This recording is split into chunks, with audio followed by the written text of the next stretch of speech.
my calculations are correct, when this baby hits 88 miles per hour, you're gonna see some serious It has begun! Calm down, Doctor. Now is not the time for fear. All you do is behave. Give them nothing, but take from them everything! Program complete. Enter when ready. Greetings once again, my friends, and welcome back to Geek News Reviews and Opinions, the monthly podcast where we go over the month's events of news, and we analyze it, we dissect it, we sometimes laugh about it, we sometimes complain about it, but you guys get to enjoy and also leave your feedback on it. I am your host, Adam Mickelson, aka Drac. I hope everybody's having an awesome day or night when you're listening to this, and welcome to any new listeners out there. And joining me tonight is my usual cavalcade of fellow geeks, fellow awesome guys in general. And unfortunately, for those who have gotten used to the Yu-Gi-Oh! And introductions that I do, I have nothing today. It's almost like it was Prime Week last week or something. So joining me is Alex the Shadow Blazer. Alex, why are you yet another anime schoolgirl? Are you like Orochimaru, where you just keep stealing bodies? I guess so. But the way I like to see it as millions of great waifu candidates out there, why just settle for one? So I change it every month. So at that point, I have to ask this question. Do you even know who Orochimaru is? I have no idea. Okay, well, there you go. But I liked the analogy anyway. So. Well, yes, because he sacrifices people so that he can live in their bodies. And then also joining us is Brenton Volley. Brenton, welcome back to school. Has it driven you insane yet? I'm halfway through my first semester back into school, and yeah.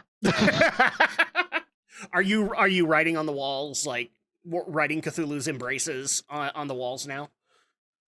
I don't think it's that bad. I'm just tired all the time. It's like working another full-time job, so yeah. I'm just tired. Yeah, my brother's kind of in the same place because he's doing the master. I think I told you this. He's doing the master's program himself, and his kids, the kids that live with him, are all able to have jobs and also school and don't have cars. So that means that since he doesn't have to drive all the way up to Cottonwood Heights to go work at a pharmacy, he has to drive them everywhere. So he has 3 full-time jobs: driving people around, doing his own job, and then doing the master's program. Yeah, that's fair. I mean, I am also a parent, so I'm learning so much, and I'm absolutely loving it. So, all in all, I'm not trying to complain. I'm just tired. Yes. Well, I think we all are, because unfortunately, when we're recording this, we are on the eve of total destruction, because all of us will be incredibly busy in November and December. So at that point, we will all hopefully keep our sanities intact, but I kind of doubt it. But that being said, we are here to officially put September into the books. And wow, September had a lot of crap happen. Some of it is just carryover from August, but then we also had Stupid all on its own. So at that point, let's go ahead and get things started because, hey, look, everybody, it's our favorite buddy, Uncle Phil, is back in the news because guess what, boys and girls? He had some emails leak after the decision the initial decision was that he was allowed, right? He was allowed to merge. Right, yeah. Then they appealed it. So this was like in between the appeal process before they rejected the appeal, when a bunch of Phil Spencer emails got leaked, and Phil said a lot of very interesting things. Didn't he, Brenton? Oh, he sure did. This is why you always invite Uncle Phil to the Christmas party. Even though he gets drunk, you know you're going to get some entertainment out of it. So at that point, we have 2 major ones that I kind of wanted to hit right off the bat. Or actually, we'll take this on, but I also forgot to do the what have we been playing and watching. Should we do that really quick, or should we go into this? And then bounce back to it? let's talk about what we've been playing, and then Let's we do can it. talk about good old Uncle Phil. Yes. So the first segment, because you guys wanted it. What have we been playing throughout the month of September as well as October when we're actually recording this? Did anybody want to go first? Oh, I Uh, had. So in terms of playing, off and on, I've been playing a new Neptunia game, so that's been fun. Oh no, And we've lost him to well, the Neptunians. you can thank Aldo for that one. So Thanks, Aldo. We love you, because buddy. he gifted me, because he gifted me one of the Rebirth games, and I've been hooked ever since. So Oh, that's did he? why. Like recently? Yeah. No, that was a long Okay, while ago. That was when he was still on the podcast with us. So, gotcha. Okay, but yeah, that's how I got into the franchise. Was he gifted me one of the first Rebirth game, and so that's and the rest is history, as they say. yep. Okay, so you've been primarily playing a lot of Neptunia. Hmm. Anything you've been watching that you want to highlight? Uh Good anime season overall. Spy Family's back for its next season. Is this the Spy Um, X Family I've been seeing? yeah, the Okay. one yeah. I've suggested that one to you as well. For you and Andrea should watch that sometime. Is that the one where like the new meme has come out where like the little girl comes out with an iPad and then some other meme is on top of it? Is that from that anime? I don't know. I'd have to see the meme Okay. to be Because sure. everybody's been Yeah, sending me I that don't even meme. know what you're talking about. Everybody's been sending me that meme, and I'm just like, is this from the Spy Family or something like that? Is Okay. it? Does the little girl have pink hair? White hair. Might be Because her different, but hair is again, as white I'd have as the iPad that she's watching it on. I'd have to I'd have to see it to be sure. Okay, It might I'll be send from you a that, but it meme and might be a see if you different know one. what it is. All right. So, Spy X Family, any others that are of note? Tear Moon Empire. That's really good. That's about a princess who gets overthrown in a revolution, executed, but then gets reborn years earlier. So now she gets to undo all her mistakes. That one's really fun. Okay. I'm Oh, starting what? to notice very similar themes with a lot of recent anime. Yeah. Undoing There's mistakes, going back in time. Yep. It's true. That's kind of become a real thing. Somewhere just deep in the subways of Japan, a bunch of mangaka just all got together and just started watching the Back to the Future trilogy over and over and over again. And it's like, I think we need so. time travel Time travel. because it solves all the And problems. And then they also threw in a couple of seasons of Doctor Who just for good measure. I guess so. All Yeah. right. Brinton, what have you been playing and watching? So, in whatever free time I magically find, or when I just need a break, Right. um, I've been playing Detective Pikachu Returns. Hopefully you're liking Um, it because I haven't picked it up yet. like I'm enjoying it. Okay. A bunch of people, um, whose opinions I may have criticized on Twitter slash X, may not agree with me. Sorry, got a cough. But not like a bunch of people think it's a garbage game, and I kind of sat there and I was like, what did you all expect? I mean, are these the same people that thought the first game was ultra garbage and then went out and saw the movie and thought that was like mega awesome sauce? It's possible. I Yeah. mean, I didn't really look into these people. It was just a simple matter of like generalized statements about a game, and I just went in there, turned on my psychology brain, and I was like, there's a much better way for you to communicate what you're saying, and Right. it's not making a overarching generalized statement about something that you obviously went into to hate. Mhm. So, like, I don't know what you're trying to achieve here. Like, let people enjoy what they want to enjoy. And then somebody was just like, it doesn't give it an excuse for it to be garbage. And I was like, that's not what I'm saying. And it's very evident that you're not reading what I'm saying. Where And then did you put this again on Twitter Man X? on on Twitter, yeah. It's the first time I ever got into it with somebody on Twitter, and I totally won. Um, That's why, because they because they were probably crazy, major but crazy. But besides that, I've also been getting back into Final Fantasy 16 because I haven't finished that yet. And The Final then Fantasy of Thrones, or the game of Final Fantasy. um I still need to get back to that, but I like the my brother's been playing it. He's like, "Wow, the Game of Thrones homages are very strong in this game." I mean, I'm not very far in my viewing of Game of Thrones to Yeah. make those depictions, so I can't really Well, he say. didn't even finish it. He got to I want to say he got to season 6, and then he got sick and tired of all the gore, so he just stopped watching. Yeah, at But some point, I'm pretty sure I'm gonna get sick of it too. yeah, like But he pretty much told me like anytime the mountain comes on screen, you know to fast forward. that's good to know. Yeah. Otherwise, like that's about it for me. All right. For myself, unfortunately, I don't have a whole lot to be able to give you guys because I have been busy working, and then also, if people remember from the previous podcast, I injured myself, so I've been doing a lot of physical therapy to get myself up and running because in a couple of weeks, I'm basically going to be going from 40 hours a week to 50. And so at that point, I need to be in as peak condition as I possibly can be.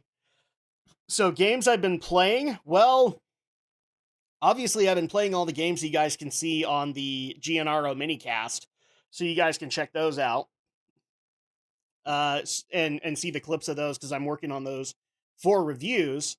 I've also been working on reviews for some stuff for Questing with Drac, because as I told you guys, I'm going to be doing a Dragonflight review.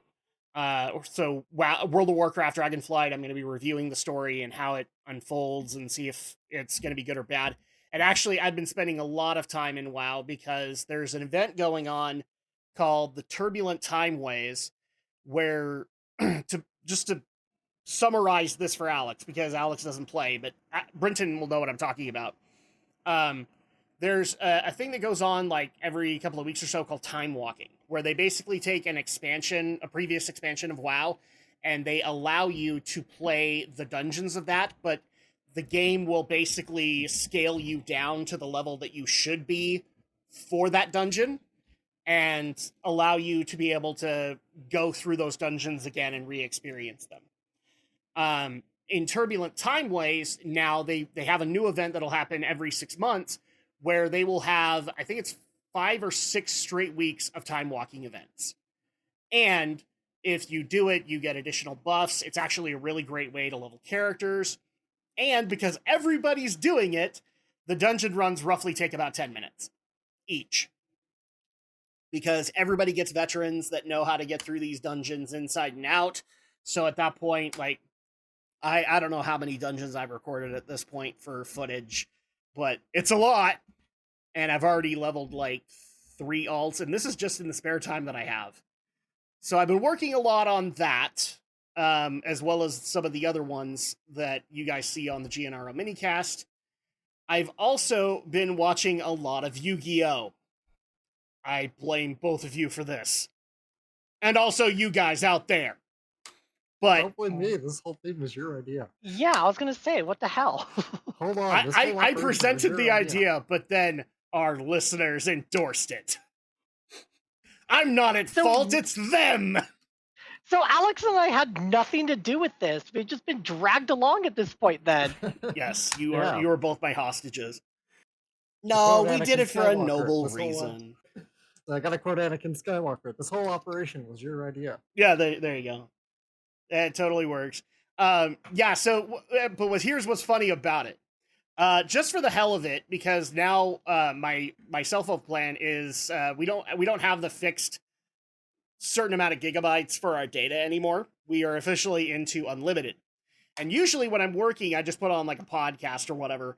But one day I just was like, I'm kind of done listening to podcasts and audiobooks. And I downloaded Hulu and I put it on my phone while I was working and listened to Duelist Kingdom. And believe it or not, it actually did work, and I got pretty great audio out of that. So, and that's all I got, guys. I was not watching the video for all those going, "It's an Amazon driver, distracted driving." No, I just put on the audio and then I went to go work. Alex can attest to this. I do this a lot. It's I think somebody on YouTube put it up as some weird form of ASMR, and that's what I do because it's just like once I have something on in the background, I can be productive. But that's been the funniest thing is like I've been watching or I've been listening to Yu-Gi-Oh! As well as now I've actually started up my yearly, I guess, listen through this year of Yu Yu Hakusho. So, yeah, that's probably going to be what I've been watching for the next couple of months. Sorry, guys, but yeah. And you guys can't tell, but Alex and Brinton are just giggling in the background. Like, Absolutely. he is such a weirdo. And yes, I am. That's beyond any kind of question here. So with that, let's get back into Uncle Phil here. So there are two major stories in the emails that I kind of want to go over. So first one, this is just something we have to laugh about. Uncle Phil apparently wanted to buy Nintendo. How do you think he was going to pull that one off? Oh my gosh, I can't. Like, I have been waiting forever for the three of us to talk about this. Well, then badly. in that case, Brinton, why don't you answer Alex's question? What possessed him to think that he could buy Nintendo? I have actually been thinking about that myself for you know the I don't even know how long these emails I know have been you and leaked I at this discussed point. it for like the better part of a week. Yeah. And I'm trying to recall because I don't want to like flip through weeks worth of text messages at this point to find what I was looking at. Well, I guess, like, remember that I sent you the other article that we're going to be talking about today. Right. For some of that stuff, and then you asked me basically, have you seen the other stuff like him buying Nintendo? I'm like, yes, this is totally Uncle Phil at this point. To specifically to answer Alex's question, I'm going to answer it with a question. I would say like more, why did he think that Nintendo needed to be bought out? Why did he think that like Nintendo was in a space or in a spot where like a Western developer needed to come in and save them is my question. That's the best part about this whole thing. He wanted to, quote, save them. And I just kind of sat there and because like the thing is Nintendo historically from just console sales, that's the data I'm working off here, always has a console that does really, really, really well, tons of memorable moments, favorite games galore, followed by a console that's like not doing so well. This could have been better. Games aren't all that great. Followed by, oh, this is a great console. It's doing so well. Tons of favorite games. Rinse and repeat. I would say, or according to like again like console sales, Nintendo 64 was a really good highlight. GameCube, some people would say was really bad, which I disagree with. Wii is what brought it back on top. Wii U not doing so great. Switch completely, like really dominating. Yeah, the for those who market. want to say that the Switch hasn't changed the playing field, you are sorely mistaken. Because if you didn't have the Switch, you would not have had the PlayStation Portal. You would not have had Microsoft working with Steam on apps for the Steam Deck. They wouldn't have happened. Yes, exactly. Like the Nintendo Switch has done incredibly, and I think that Nintendo hinting at their next console just being a more improved Switch is really the best way to go, because then this could very much be like Nintendo breaking the cycle of, okay, we're not going to make another console that's going to bomb. We're just going to improve dramatically on what's already working. And I think that's phenomenal. The Switch has put out so many incredible games. One that got Game of the Year. They put out another one this year that could very much win Game of the Year again. So I don't see Nintendo in a space where they need to be saved by another company. And of all the companies to swoop in and save them, like Microsoft is going to be the one to do that? Mhm. Please. Like, I'm sorry. I would rather have Sony come in and they merge the two studios together, and then Microsoft Game Studios is going to be nothing Which, after that. just to clarify really quick, that wouldn't happen either because Nintendo and Sony still don't like each other. Exactly. I mean, it would be incredible if they put aside their differences and that happened, but like you said, Adam, it's never No, going to happen. no. And the other thing So, that a lot of people don't realize here is like, oh yeah, Nintendo's dying. Ultimately, no, they're not, because yes, they've had to make some adjustments throughout the generations, but they've made those adjustments, and now with the Switch doing as well as it does, and the fact that we probably have Switch 2 on the horizon, I'm going to disagree with you here. And the other part too is like, I love that people think that they're immediately going to do what Sega did, which was as soon as Sega's consoles died, or their console division died, they got bought up and then they just became a third-party developer. And I'm sorry, but you're smoking some kind of hookah and you need to stop. Because the way that this is going to go, it's not going to be like Sega. Nintendo is just going to go down. If you think you're going to somehow get a PlayStation version of Legend of Zelda, you are smoking the hookah. Because it's never going to happen. Nintendo is just going to let the IPs die. They will go down in a blaze of glory. and something that I've always said is that I feel that the console war has really been more between Sony and Microsoft, and Nintendo has just been able to stand on their own, not needing to participate.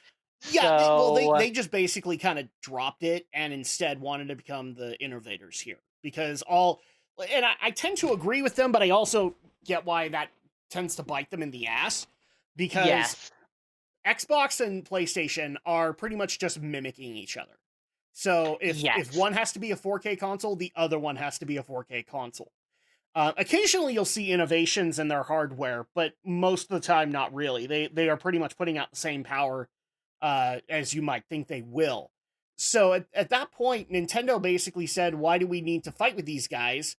Already people immediately have assumed that we will be a generation behind in terms of graphics or whatever. And the Nintendo fans won't care, by the way, because they will still go out and buy Zelda. So instead, they wanted to be the innovators. They wanted to try and push the envelope on what the industry could be striving to be. So they did so with the Wii. And even though now we all kind of look at the Wii and kind of balk at it because we see the problems of waggle gaming and all of that, the problem is that the problem that you can't deny there is they brought in a lot of the casual market that we see now, and that is basically the only people that are instigating a console war of any kind is some of the people from the wide blue ocean that Nintendo brought in. And yes, the Wii U didn't do anything, but then the Switch was another big boom. So they don't really need to contend with either of these two because it doesn't matter. Their IPs are so freaking legendary to gamers. They're pretty much guaranteed success. The only time that you can't say that is in the case of something like Metroid or Pikmin or some of the lesser known IPs. But if it's Mario, if it's Zelda, if it's Pokemon, yeah, guaranteed millions of copies sold.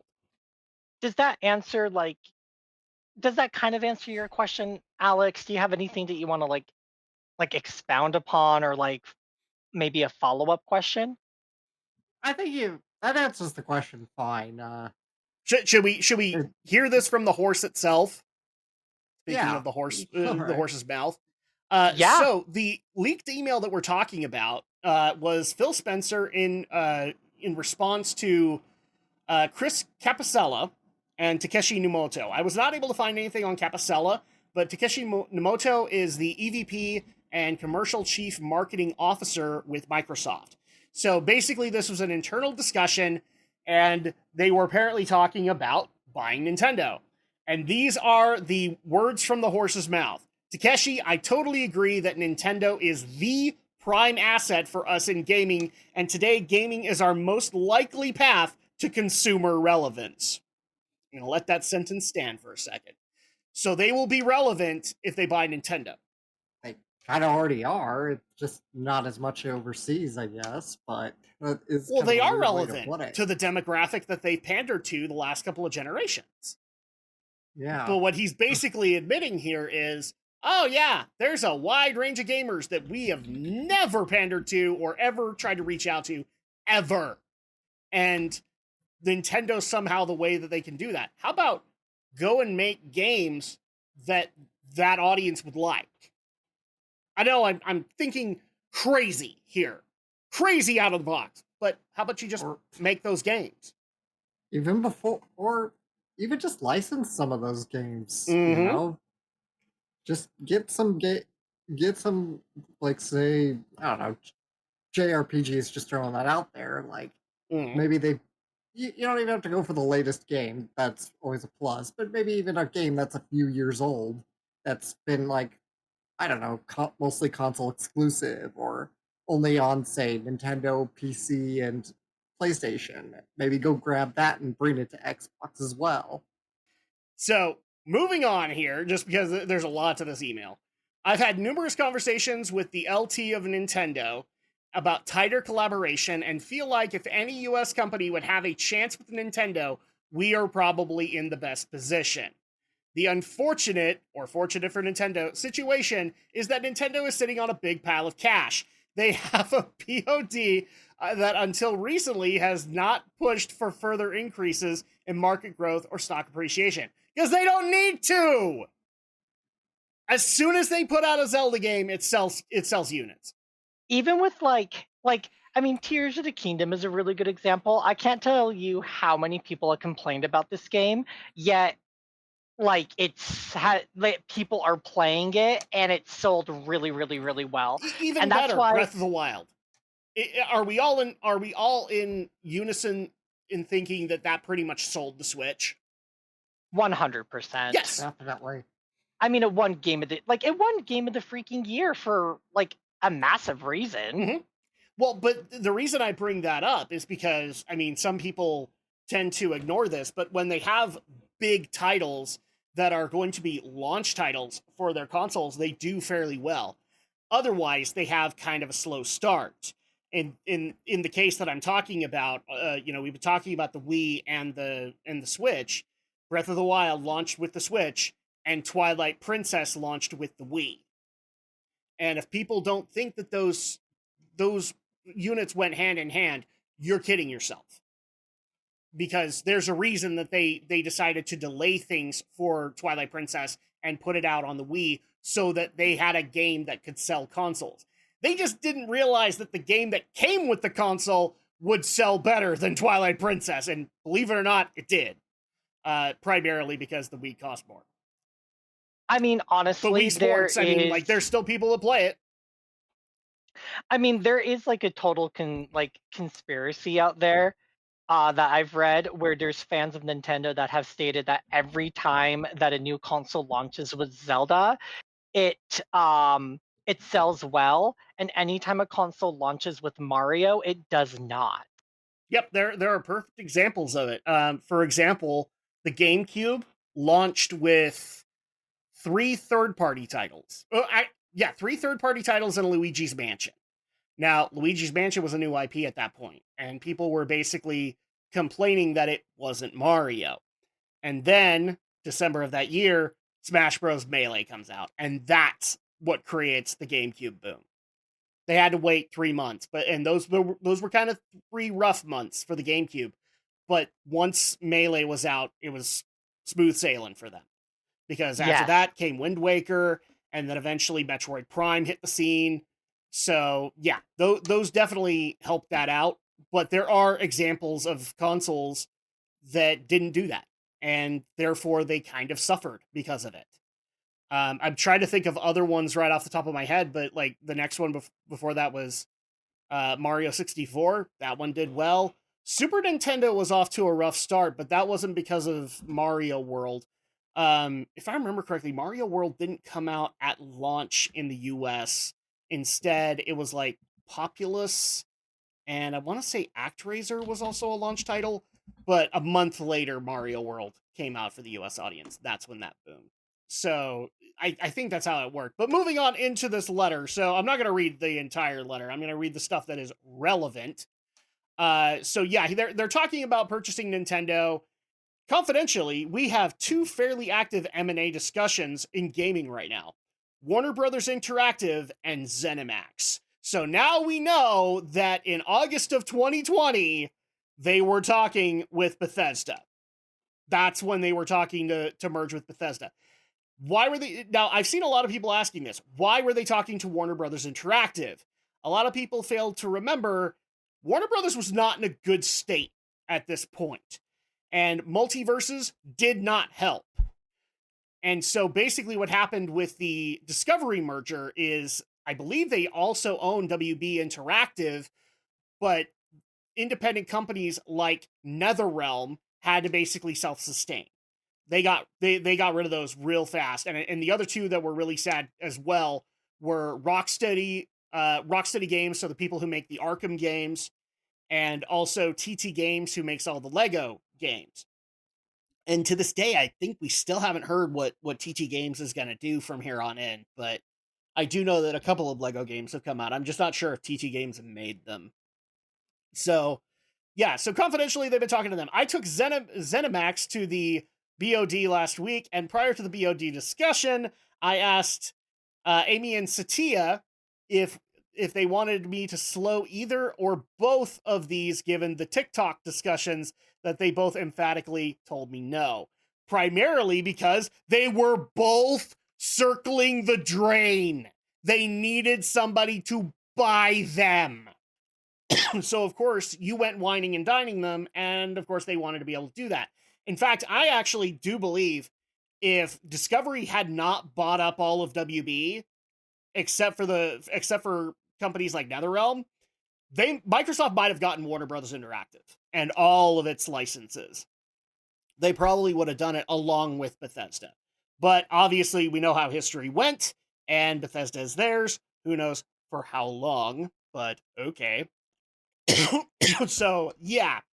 It's interesting. He thought that he didn't have any kind of relevance, and so Nintendo was going to basically fix all of the problems that they had with their first party, is ultimately what Phil is saying. So at that point, he would have Mario on Xbox, and all the Nintendo fans would flock to him. Yeah, you're selling yourself a pipe dream there, buddy. I don't think like the type of people that are attracted and pulled into Xbox are not Nintendo fans. No, they're anti-Nintendo fans in some cases. These are the people that they're like, oh, Nintendo are baby games. Yes. I was trying to think of like how to describe like this type of the gamer base without being like stereotypical, but it's very much like a man's man. I love Call of Duty, like blue collar type men. And their girlfriends who play Xbox. They're not gonna flock to Nintendo. They're not gonna be there at a GameStop the night of a brand new Mario game and being like, "Yay, Mario and Xbox!" They're going to say that Xbox is tainted. That's what they're going to do. Yeah, like Xbox is being tainted by baby games. Yeah, they're going to go baby game. Where's the next Madden? Yeah, because that's primarily the Microsoft audience in a lot of cases. I'm sorry that people are going to get mad with me saying that, but that's who you're dealing with. And I find it funny you brought up the girlfriends, because most likely those girlfriends aren't going to be playing it because they're going to be too busy either working on their own stuff or being pretty for their butch husband. So at that point, or they're playing Animal Crossing on their Nintendo Switch. Oops. Did he say that out loud?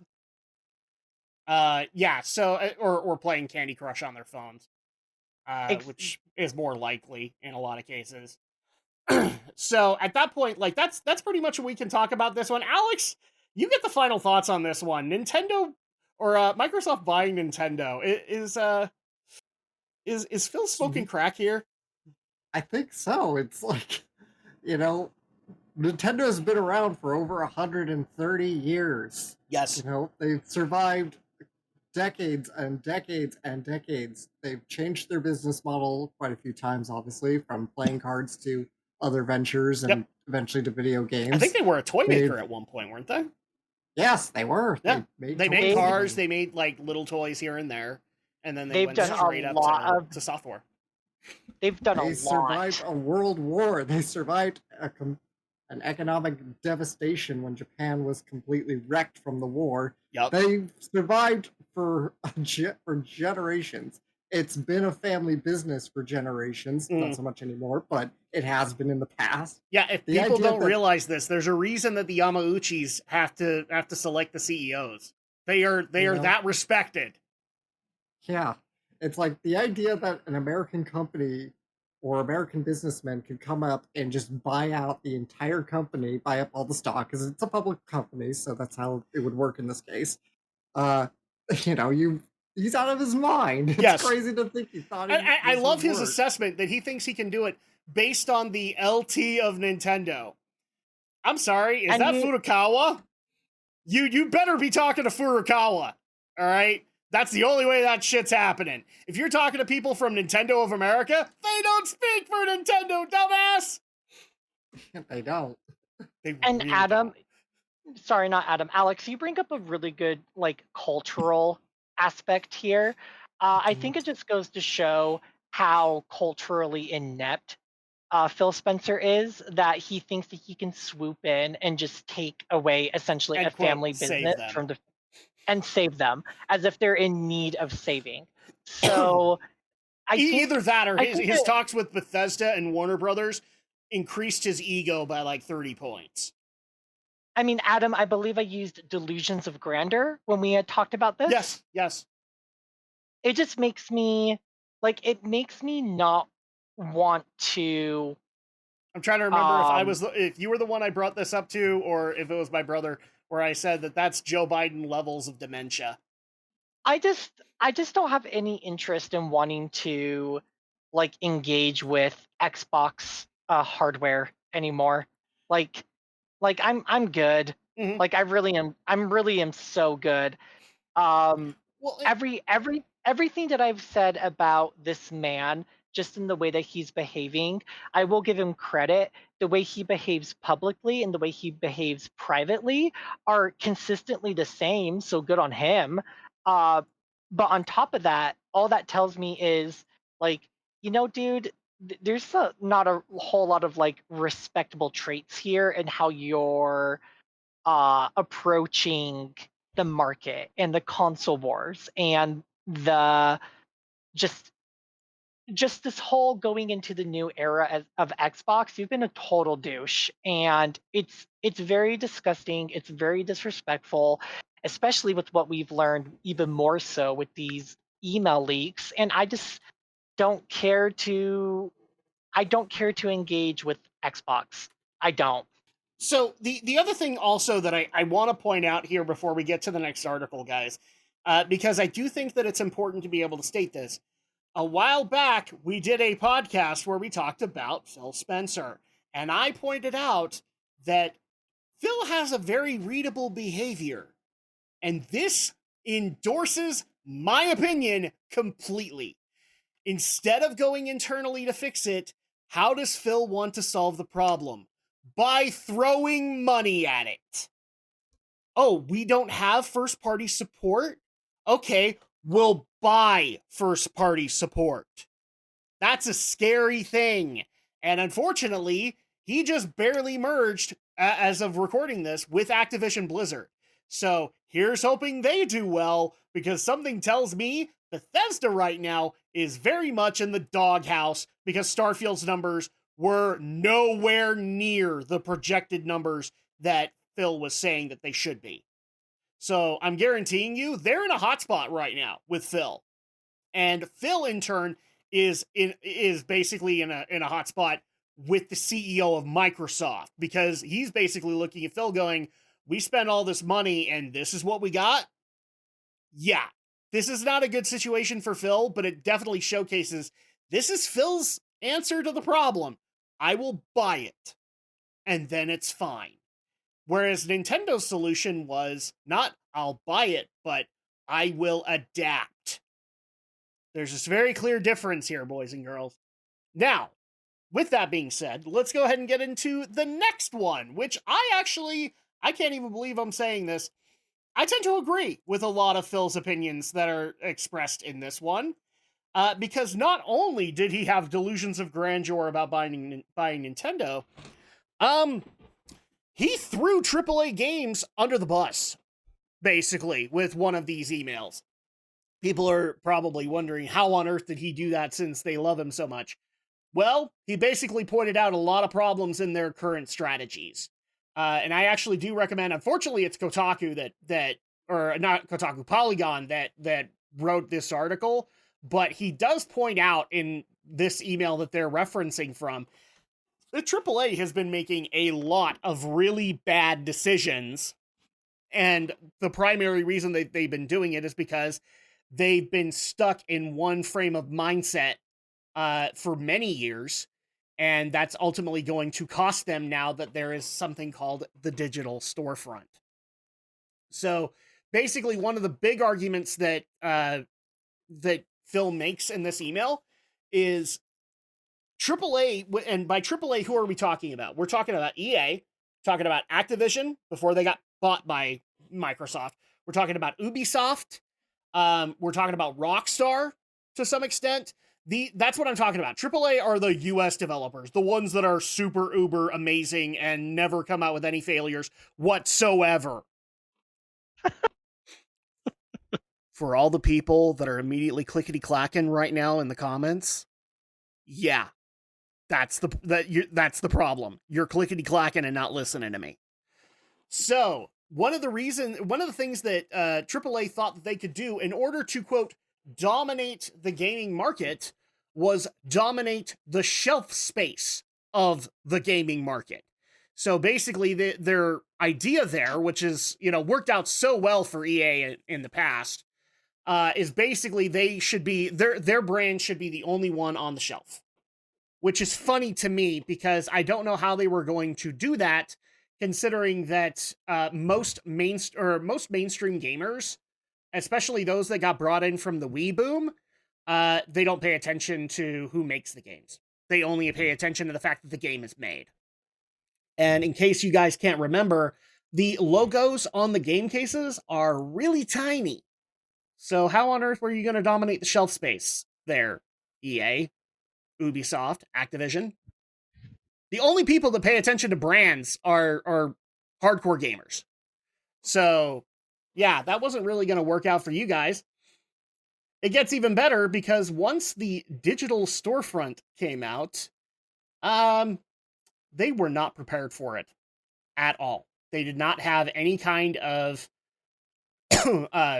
they didn't have any kind of mainstream way to be able to put out their games. They had to rely on third parties like Steam in order to put out their games. They had not thought about being able to make these viable distribution methods, and instead kind of balked at the idea. And I'm sorry, how is GameStop doing these days? Not the best. Mm-hmm. Oh, that's all right. They have Walmart. Oh, wait. Walmart just announced that they're going to be going completely digital with their video game aisles. Oops. Well, we still got Best Buy. Oh, Best Buy announced the same thing. Oops. Well, we still have Target. No, you don't. Because now they're looking at that and going, that's shelf space that just kind of sits there. It would be much better if we just sold those cards that allowed you to get a downloadable code. Right, Alex? Yep, that's right. So at that point, yeah, they have been making a lot of really, really bad decisions in regards to AAA. But let's kind of go on to these, and I'll read as many as I can. In terms of subscriptions and the impact on larger publishers, I realize that I haven't really done a good job sharing our view on the disruption AAA publishers potentially see, how their role in the industry will likely change with the growth in subscription platforms like Xbox Game Pass. Now, a lot of this is basically Phil advertising Game Pass, and obviously we know how people like Bobby Kotick felt about it. And I'm not necessarily saying that Game Pass is going to be the savior for some of these developers. It's just going to be something that has to be adapted to. But let's read on, shall we? We should start with the question of why game publishers exist in the first place, and like many other forms of media, the idea of a game publisher was created from an access mode, like movie studios locking up theater distribution, album companies locking up radio play. Game publishers' scale in physical retail games sales allowed them to secure retail shelf space. So this is the shelf space argument, roughly. So basically, the reason that they thought that was because if they were like the music industry, then they would dominate the radio waves. If they were, what was the other one? The movie studios, they owned all the theater distribution, right? So that's how games are going to work, right? Except, is that how that worked? Because now radio is barely even listened to, and iTunes and Spotify rule all of that. So how's the music industry doing now? They had to tremendously adapt to this. And during all of that, a lot of their skeletons came out of the closet. This constriction in the access from creator to consumer stayed in place for years, and in that time, AAA game publishers increased the amount of control. The creation of digital storefronts like Steam, Xbox Store, and PlayStation Store eventually democratized access for creators, breaking physical retail's lock on game distribution. And what he's talking about specifically there is indie game development. Because now you couldn't just buy from the big companies. And by that, I mean, like, you couldn't just buy from EA. You couldn't just buy from PlayStation. You could also buy from dude in his basement. And whether or not they like this, the digital marketplace has helped them out immensely. By that, I mean indie game developers. Over the past 5 to 7 years, the AAA publishers have tried to use production scale as their new moat. Very few companies can afford to spend $200 million on a game. An Activision or a Take-Two spend to put a title like Call of Duty or Red Dead Redemption on the shelf. Almost like I've been saying that for quite a while now. Almost like I've been saying that budgets need to go down in order for them to be able to make a profit. But this actually has created another problem within AAA that I'm glad that that Phil has pointed out here. The issue these publishers have run into is the same production scale and cost approach, the same scale cost production scale cost approach hurts their ability to create new IPs. The hurdle rate on the new IP at these high production levels have led to risk aversion by big publishers on new IP. You've seen the rise of AAA publishers using rented IP to try to offset the risk. The examples he presents are Star Wars with EA, Spider-Man with Sony, Avatar with Ubisoft, etc. The same dynamic has obviously played out in Hollywood, as well as with Netflix creating more new IP than any of the movie studios. So basically what he's saying is, because of the rising costs, they are only willing to try things out with existing IPs that they know people like. Ergo, why Square Enix took on Marvel. Agree or disagree with this? There's a lot to unpack, and there are certainly things I think he actually kind of has a point on. No, I think he's got legit points here. I would agree as well. Like, at the end of the day, he is a businessman, albeit not a remarkably great one, but in terms of like a lot of the issues that we have spoken on the podcast, in particular to AAA games, he is making a lot of like really good insight and making a lot of statements about this is what's going wrong. Yeah. Well, and here's the other thing that he doesn't mention that I want to point out here, because I think it needs to be added. So basically, they're relying on existing IP to be able to go out and make a Captain America game, right? Well, originally, back in the 90s, things were a lot more open with game developers who had ideas of their own and could actually present them to the company in order to maybe have the games made and in turn be able to be successful off of them. These days, not a whole lot of devs that work within EA are willing to do that. Why are they not doing that, you ask? because they now have it in their contracts that any idea that they present to the company is the company's property. Oh God. So Disney does if the you, same so stupid let's just thing. say for the sake of argument, Alex, you're a game developer. You thought of a really great idea for an RPG and you presented it to the higher ups at EA. Mhm. Then EA fired you. Could you go and work on your RPG? No. Nope, because they own it. They own it. the IP for it because that Yeah. happened during your tenure. And so if you want to Yeah. do it, especially if, let's just say for the sake of argument, you put out your RPG and it was successful, and then they decided to get rid of you. If you wanted to do that, could you do it? Ask Koji Igarashi people how that worked out for him. No, it sucks. And Disney did the same.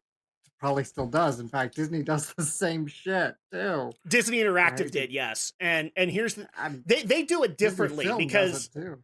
well, no, they do it differently in terms of games because they have a bunch of Lucasfilm or LucasArts properties that they just let sit in the vault. They don't let anybody mess with them. Thankfully, we got Monkey Island out, but from what I've heard from both Ron Gilbert as well as crap, I can't think of his name, the CEO of Double Fine, Tim something. I can't remember, but like hearing stories from them just being able to get those IPs out was tons and tons of red tape. It has to be a guarantee that this is going to work for Disney to give you the rights to it, and even then they're breathing down your neck every step of the way. Mm-hmm. So even things like Monkey Island have to get edited to some extent because Disney doesn't like this, that, or the other. So at that point, that's also what's killing this, and I'm kind of surprised that Phil is mentioning that as well, because in my opinion, contracts for game developers for AAA studios need to be dramatically reworked. And one of the reasons is this. Because nobody wants to present ideas anymore. Because now they're the company's property. You can't do anything with them after that. And nobody wants to end up like Koji Igarashi. Now, granted, Koji's been able to make it very successful, where he basically took the Metroidvania, Castlevania games that he made and eventually made, what is it called? Ritual of the Night. I want to say Blood Rain, but that's not right. But he was able, Bloodstained Ritual of the Night. He was able to make that his own IP, which is basically a spiritual successor to all that. Or the creator of Suikoden, who left Konami and then created Ayuden Chronicle, which is a spiritual successor to Suikoden. Because they can't make those games anymore. In fact, a lot of people still, to some extent, call Death Stranding a spiritual successor to Metal Gear, because Kojima can't make Metal Gear anymore. So yeah, these are a couple of things that I find it funny that Phil Spencer is bringing into the mix. There's also additional stuff where he doesn't necessarily trust or think that he can work ideally with the Japanese studios, which is kind of true. I think that he would have a lot of issues because now that he's made it very clear that he just wants to buy them, they're not necessarily going to be that trusting with him, which is going to hurt because as far as I know, one of the most anticipated titles for Xbox right now is Killer Instinct 2. And it's a Japanese developer. I don't know which, but it's a Japanese developer working on it. So here's hoping that you haven't burned that bridge there, Phil. So that's the thing, is like, yes, we're laughing at Phil's delusions of grandeur, but of the points that he's making, Alex and Brinton, is he wrong about the AAA gaming industry and how they need to change things up? I don't think he's wrong. I think he's actually right here. About triple A gaming, not wrong. Thinking he can buy Nintendo, wow. Absolutely. And I also am going to say that since he thinks that Game Pass is going to be the thing that saves the industry, I don't think so. And I still, to this day, don't think so. And I've actually been having discussions about the Activision Blizzard merger numerous times this week and last week on whether or not Game Pass is going to revolutionize how digital storefronts should work. I doubt it. In fact, the one thing that I heard the most about is whether or not World of Warcraft's subscription would basically be blended into Game Pass. And I don't know if I buy that. I don't know. I don't think they're going to do that because I think they still like the income that comes from the subscription. So I doubt that that's going to happen because that's the issue that Kotick has with Game Pass is that sometimes things actually lessen in cost or in overall pricing cost because they're not basically consumers are just waiting for it to become free on Game Pass. So they're not technically buying the game, they're just waiting for it to come out on Game Pass. And it would technically be cheaper because Game Pass is what, like $15 a month? So Depends on what level, but Yeah. yeah. yeah, so at that point is Activision making money back by putting out their brand spanking new game on it? No. On retro games? Yeah, probably. They're probably making a little bit more, but not a whole lot. So there you go. We talked about Uncle Phil's wild ride. Now let's talk about the Unity debacle. Are you ready for this one? Did either of you follow this debacle when it was happening? A little bit, not super deep though. So Not Yeah, at I got all. the gist of it. so do you guys know what Unity is? Yes. Yeah. So for those who don't, the Unity engine is basically a games engine that has been around for, I want to say 5 to 10 years at this point. One of the first games that was used with Unity was actually an Assassin's Creed game, and it was one of the broken ones. So less said about Wait, that. which- That what you will. Which game? I can't remember. It was the one that was in the French Revolution. Oh, I never had issues with that game, but I also got like deathly ill when it came out. So by the time that I finally got to play it, everything was patched out. All I know is people for like straight week decided to send me that one meme of like the one French woman that the guy talks to where her skeleton model literally pops out of her face. So for those who don't know what a skeleton model looks like in terms of the head, it's very hollow and you can see the teeth, you can see the eyes, and that's about it. And yeah, I had nightmares that week because I remember that. it's not fun. So Unity, believe it or not, they're not a bad engine. They've actually been used by a lot of the mainstream video game industry during that time, and especially towards up and coming companies. For example, Niantic used Unity in order to be able to make Pokemon Go. Genshin Impact used Unity. Also, a few other games that you might not know of called, I don't know, Among Us were made in the Unity engine. And then Unity decided, oh, people are making way too much money. We should be charging them more.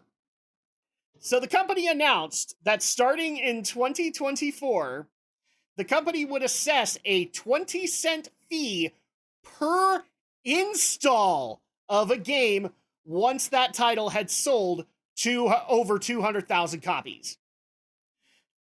And the developer had taken in $200,000 in revenue. So they're basically like they're making a big assumption here that over 200,000 copies is going to be instantly 200,000 in revenue. Guys, there are indie games that are being sold for $10. Is that going to give you 200,000? Probably, like within the first 200,000 or after the first 200,000 copies, maybe, but not initially. So basically, they would hike up the price to be able to keep using the Unity engine in these games on these people, whether or not it would work for them or not. Developers who pay for a higher subscription tier would have higher sales thresholds and lower fees, and it would remain free for those who don't meet those milestones. But those who do, and it's vague enough that they could probably start saying, well, you technically meet this threshold even though you don't.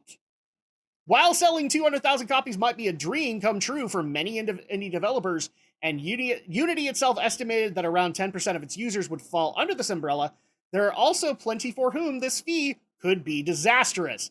Suddenly, a game where the Unity licensing cost has already been recouped many times over would become a liability. What it's basically saying is, you have a spike in sales, you're paying more. to be able to license Unity for your game. You should pay us for the privilege of using our software to build your project. Pretty much. That's pretty much how they looked at it. Mm-hmm. It gets better, though. You remember you remember how I said specifically that it was per install? Yeah. We found out in the dirty details of all of this, if you reinstall the game, that counts as an install. If you had an error during your install, that counts as an install. If you install it across multiple platforms, that's an install. Oh my gosh.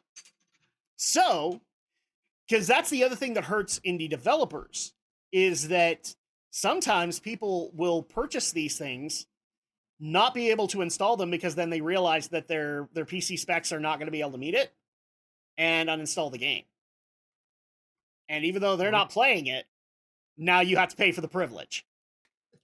Yeah. Or maybe you uninstall it because you don't feel a need to keep it on your PC all the time. Like, right. Sometimes it's like, I have games like that where, okay, it's like, if it's like an open kind of sandboxy game, like there's not like a real objective or a quest or anything. It's just like, oh, you pick it up for a while, you play it for a while, then you're just like, okay, I'm going to save some space on my PC and just uninstall it and reinstall it when I want to play again. But each time you did that, that's an install that goes to the developer. Yeah. That goes against them. Yeah. And what's to stop, and this is a concern I know a lot of people raised when this first was announced, it's like, what's to stop review bombers from just hate installing it just to stick a middle finger to a developer they don't like? Mm-hmm. This basically would put, so for those who understand what cancel culture is, this would be cancel culture on steroids, because they would basically make it so that this game developer could not make games.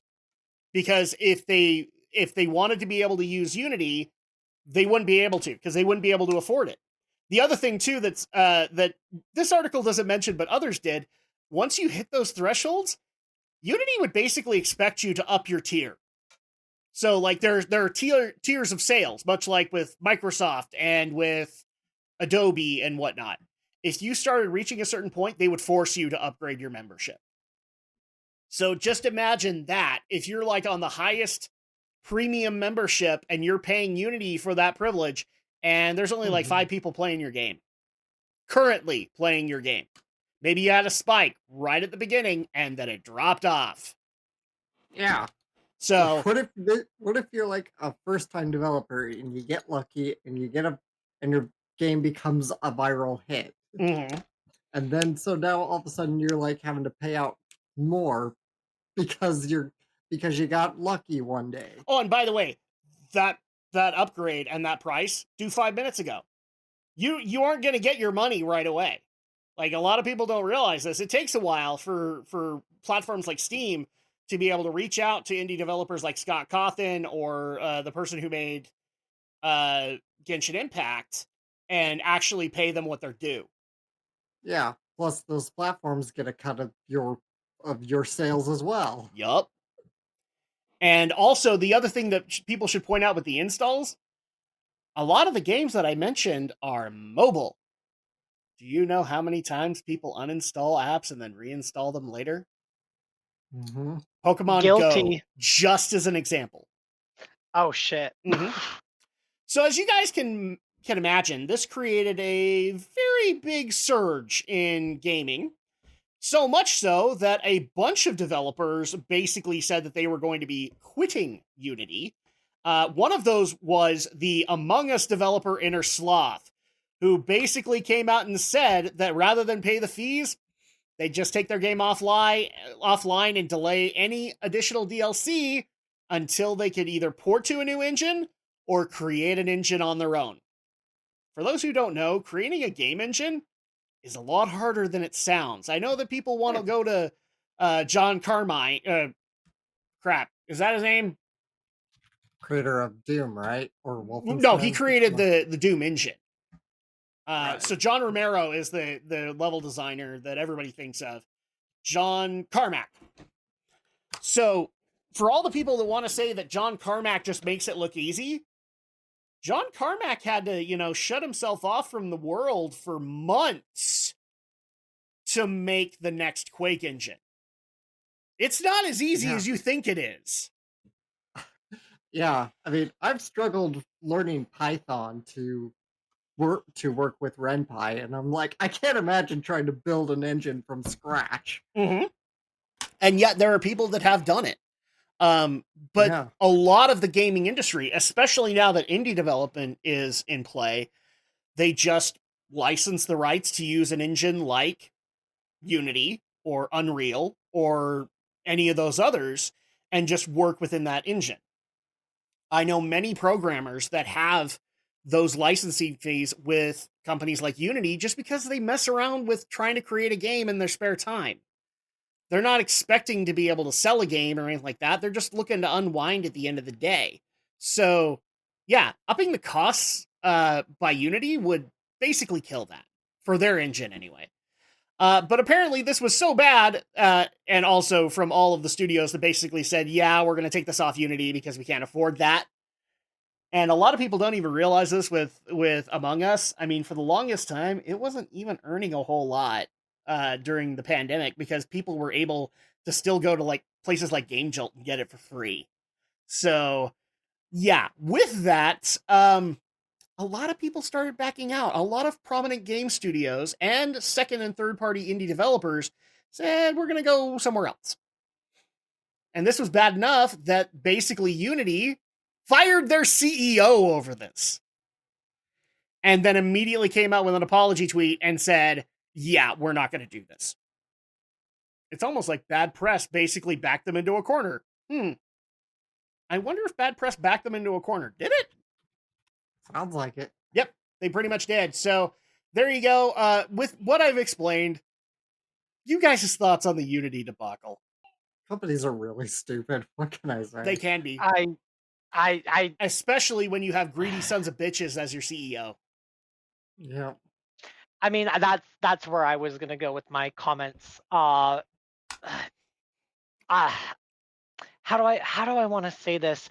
I have because I work with people in assisting them in identifying their job goals and what they want to do like for a career. I can't tell you how many people or just like young fresh out of high school guys come into my office and they're like, I want to do video game develop. Wow, that was really, I should have not used that voice. Okay. I am struggling to talk for some reason. So I'm just going to back up. I have a lot of teenagers with disabilities who's come in my office wanting to get into the video game industry. That's what they want to do for work. That's something that they're really passionate about. And thanks to being so ingrained into pop culture and having this podcast as a foundation for knowing what's going on in the industry, I'm just very frank with them. And I'm just like, no, like, you actually really don't want to. Because it's not a really healthy place.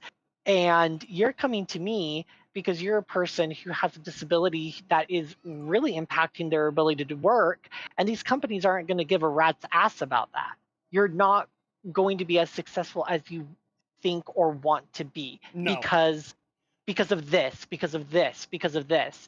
And hearing and and listening in more detail about this debacle is just absolutely annoying to me. Just the sheer amount of greed in how in just America in general, and making it so difficult for people to attempt having an American dream. Well, here's the thing that I would say on the matter. Like, this is something I've been screaming for the longest time. The gaming industry, Hollywood, all of them need major overhauls because the way that they intended to work when they started out is not how they work now. Most of them are basically glorified corporatized models, and some of them not very sustainable.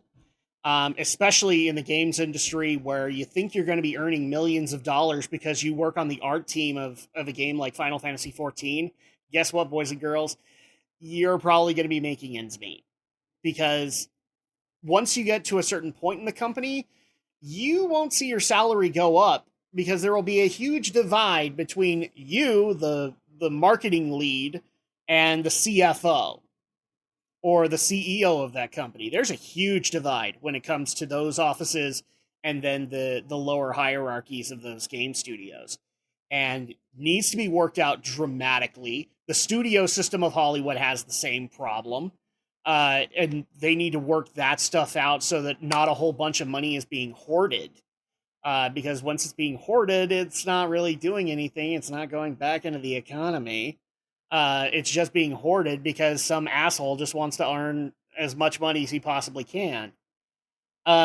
So at that point, like, I wouldn't discourage them from it, but you definitely need to know what you're walking into.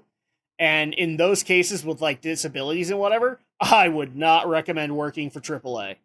I would instead probably say, go find a AA studio or an indie studio to go work for, because they are probably going to be a lot more understanding, and they'll give you the experience to be able to go and work to the next guy. But right now, the way that AAA works, the corporatized model, it's just killing developers. I mean, and there's a lot more factors that go in that as well, Adam. I mean, you got to think about the job market, right, the competitiveness, where are they going to get to training, things of that nature. Yeah, unfortunately, like it's not like game developers have gained enough of a reputation to be able to be awesome sauce or whatever. They still are pretty low demand, and they have been since the gaming industry came back in the 80s. Yeah, because unfortunately the general perception is still you're a glorified toy maker, and so you don't really have that recognition, as opposed to, like, I don't know, a doctor, a nurse, a lawyer, depending on the state. Like, those still have higher demand, and they still have higher asking salaries and whatnot. And the other thing that I would also like to see overhauled in the industry is there are just too many brand spanking new, fresh out of college developers that are going to go right to the AAA studio and get taken advantage of every possible way they can. And that's just not, I'm not cool with that at all. Like, once I heard about some of the things Blizzard was doing to some of their new employees, where they made them sleep out in their cars because the thrill of working for Blizzard was just so high. No. Hell no. Blizzard, you had enough money to basically have your own campus. Why didn't you do that? That's super immature. Yeah. I like that. That's BS. So that's like high school. Okay, so now with that out of the way, let's go ahead and get into the next story here, which is an update in regards to the WGA strike and the SAG-AFTRA strike. We have a tiny bit of good news here, as a resolution has been reached with the Writers Guild, and they will be coming back to work, I believe, in November? I think that's when they're scheduled to start back up.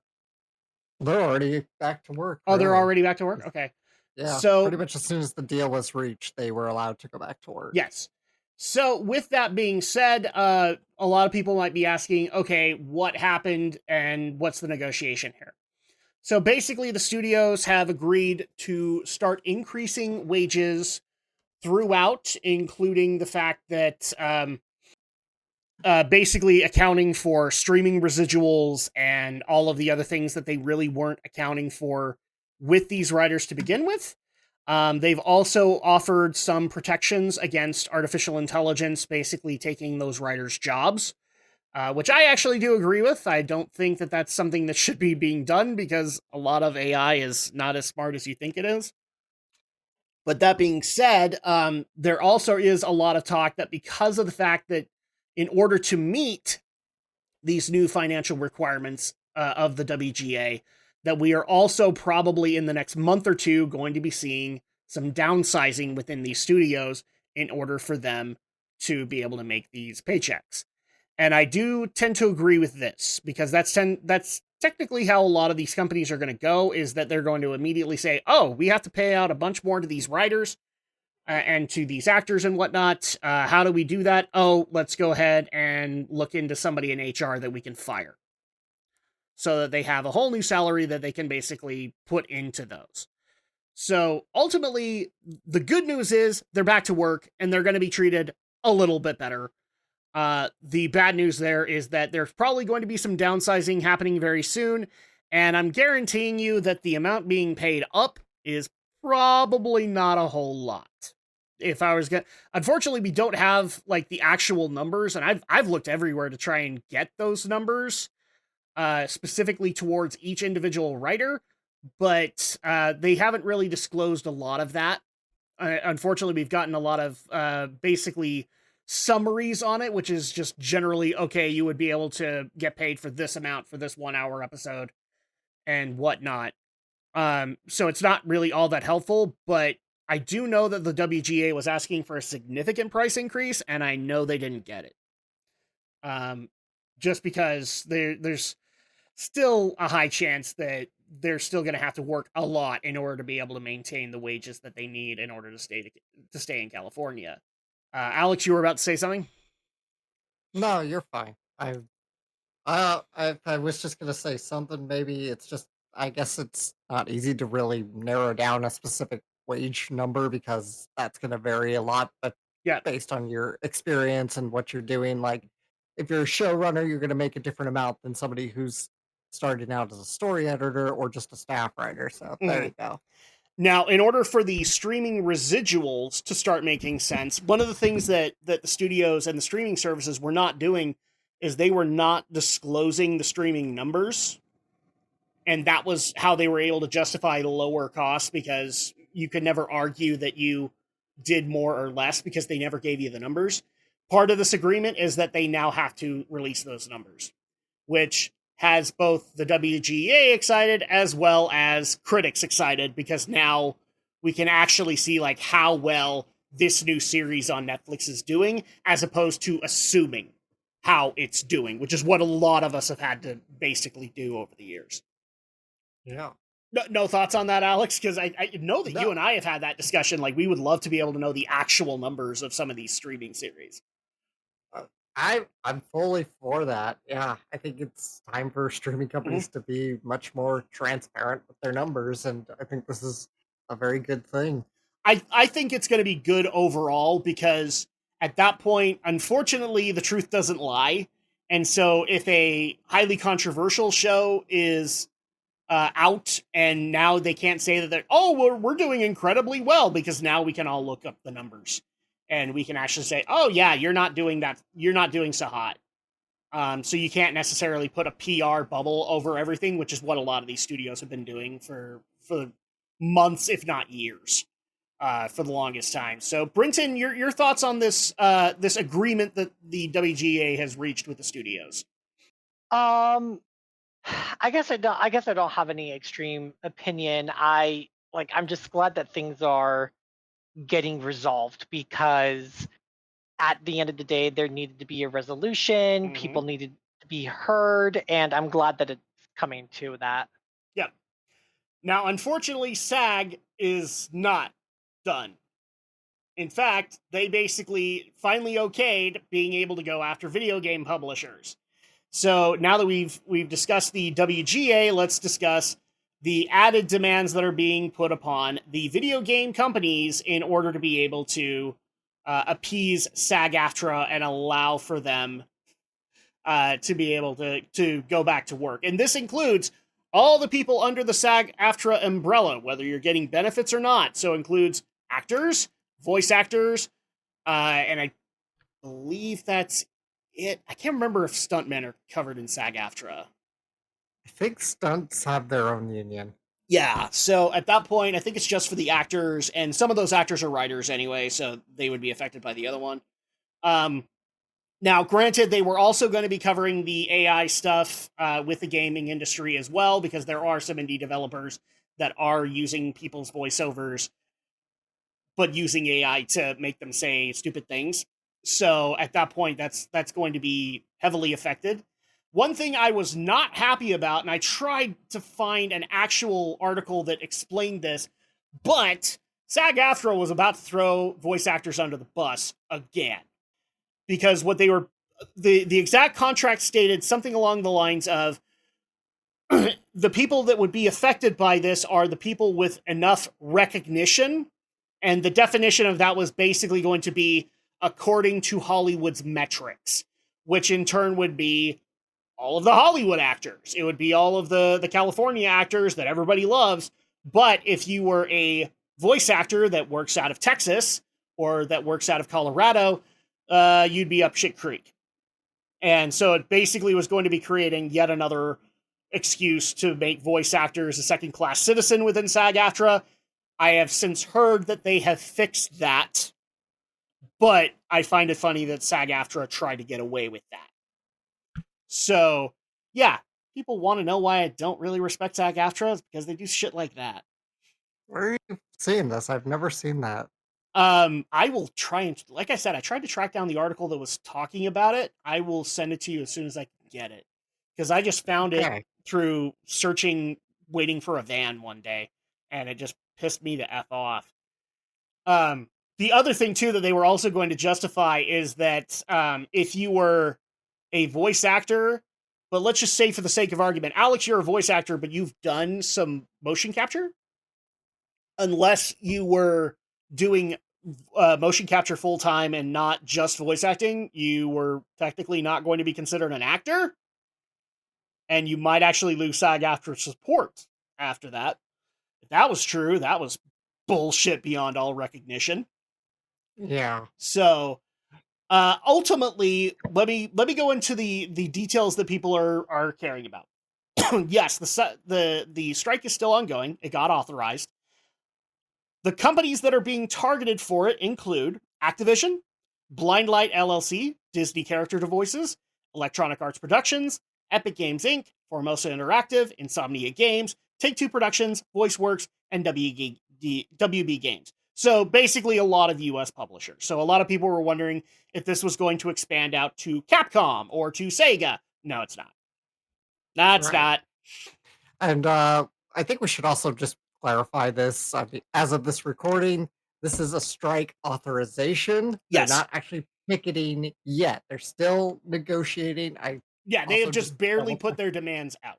Yeah. And latest article I found is from 4 days ago, reported by Deadline, that they're still in negotiations. So they're not picketing just yet. Yes, but a strike has been authorized should they come to a standstill. Yeah. So already some of the studios that have been hit with these demands include Activision Blizzard, Microsoft, and basically any of the companies that were based in Santa Monica. So at that point, Santa Monica Studios obviously was affected. I believe a Sony studio was affected in there as well, and they've officially reached their notice. So that's already going to affect those, and we probably will start to see, if there isn't a negotiation, those studios will probably start shutting down. Not shutting down, period, but more like development dramatically slowing down. So at that point, if you have an Electronic Arts game that you're really looking forward to, you better hope that this negotiation goes through. Which, not sure. I know that a lot of people are pointing out to me that a lot of game development studios are interested in some kind of unionization in order to help the gaming industry. I'm not in that camp, but ultimately they think that will solve it. I'm not sure. It's going to depend on how these negotiations go, ultimately, because we don't know how these talks are going. We don't know how the companies are responding. And that's ultimately kind of the issue here, is like, ultimately, I don't see a reason for US companies to have a problem with this. I do see Japanese companies having a problem with it, but only in the concept of, okay, well, they're not going to look for mainstream actors anymore. They're going to look for C and D list actors to do these in order to get them fame. That's how they did it before. That's how they'll do it again. That's what they did with Breath of the Wild. And then they got the recognition to be able to hire people like Matt Mercer. So that's probably how it's going to happen. The video game companies have also announced that, I guess the initial demands was for a 9% wage increase and additional compensation of up to $950 per game based on number of sessions a performer worked on the title. And the video game companies that have been presented by that didn't take that very well. That may not sound like a lot to people, $950 and a 9% wage increase, but depending on some of these budgets, 9% is a lot. In fact, Alex, I'm going to have you do some math for me really quick. You're asking the wrong person, but I'll do my best. Well, use the calculator app. I don't care. All I know is that if I try to do it, my PC will probably crash at this point. Okay. So give me 9% of 200 million. That's not what these things are going to deal with, but let's go with that by example. While we're doing that, Brinton, your thoughts on SAG-AFTRA basically in negotiations and on the cusp of picketing video game companies? I hope not. That's all I got for you. My viewpoint is exactly the same viewpoint as Writers Guild, and I know people don't like my viewpoint on it, but as far as I'm concerned, in strikes, nobody wins because people have to lose work. And eventually, in order to meet demands, companies have to downsize employees in order to be able to make it work. There really isn't a winner out of these. There's just who lost the least out of it. And so I don't like the idea, but for all the people who are going to scream at me about this, would this have ended with game companies or Hollywood considering this stuff any other way? No. But it's not. I'm sorry, I don't know the exact numbers, but I'm guaranteeing you Hollywood still won out of that Writers Guild negotiation because they probably aren't paying the exorbitant amount that the Writers Guild was probably asking them, and instead negotiated to something way more sustainable and that they can still take advantage of. So that's kind of the issues here. Any luck on that one, Alex? Okay, so I got the calculation was 9% of 20 million? 200 million. 200 million. So I think that's about 182 million. That's 9%. Well, wait, 9%, 182 million of 200 million? After, or sorry, 18 million. Okay, Yeah. 18 million. So Yeah, so I pulled it up as well as 18 million. let's break this down a little bit for people. What do people actually think that the budget for voice acting is in game development? It's not 100%. We can already guarantee that. It's not 50. It's most of the time it's roughly 10 to 20. Depends on the game. Yeah. So 10 to 20%. So that's 20 million, roughly about what you were saying, Alex. 18 million. In the grand scheme of things, that's not a lot, especially if you have if you're in the case of CD Projekt Red, where you have to hire millions of people in order to voice all the NPCs in it, that 18 million can get cut down real fast. So this isn't ultimately going to solve a whole lot. The 9% is great and all, but I don't know if you're going to get that, people. I don't think they're going to. Well, they wouldn't hire that many. They'd probably have a lot of actors just double. No, they probably have a lot of repeats, but still, the more actors you have to hire, the more the money has to be distributed, especially if you're bringing in high-end actors like Matt Mercer who have an asking price, and you have to meet that. So that's definitely something that has to be met up to, but yeah. My final thoughts are strikes are just bad overall. I think they're going to be bad in their making. I think they're going to be bad in the aftermath. I'm not happy about all of this, but I will also be honest about this. It's not really affecting me because I'm not watching or playing anything new recently. So not really affecting me all that much. Alex, you get the final word on this. What's your thoughts on SAG-AFTRA going after video games? I mean, it makes sense. They're going after some of the biggest publishers in the industry, including EA. You know, I'm sorry, but if Bungie can drop a cool several $1 million on a game, or if a game like Starfield can be in development for a decade or so, you can afford to pay your actors a little more. Wait, you make a really good point there. Are you expecting Todd Howard, of all people, to actually have to do work? Don't you understand, Yes. Alex? He's a visionary. Sure. He's the next Whatever. Steve Jobs, damn it. Ooh, that. Adam, do we have some delusions of grandeur? No, gaming media does. Because that's how people were talking about him when Skyrim came out. I'm not kidding. remember. I can't remember. It was either Kotaku or Polygon. They were saying he was the second fucking coming of Steve fucking Jobs. Do you still feel that way, by the way, Kotaku writer? You should email them to get a response. If only they would respond. I would frame it. And I would laugh at it every day. So, yeah, there's not really a whole lot to cover here. Obviously, if there are any major updates in this, we will let you guys know. But let's go ahead and move into the last story that we got, which was, it is official. Shit, Charles Martinet. I could not. This is what happens, guys. I'm so tired. Charles Martinet's replacement has now been appointed. And it's not exactly what people thought it was going to be. Who do they think it was going to be? So the speculation across a lot of outlets was an actor by the name of Mick Wingert, because he has a Mario sound-alike demo out there that actually sounds pretty spot on with what Martinet was doing. And so a lot of people expected it was going to be Mick Wingert that was going to be replacing the Mario voice actor. Turns out we were all wrong, as Kevin Afghani, literally after the assumptions were made a day prior, was finally okayed by Nintendo to announce that he had been the voice for Mario and Luigi in Super Mario Bros. Wonder. A lot of people don't know this. Martinet, I think he voiced Luigi in a few games, but he wasn't the permanent Luigi voice.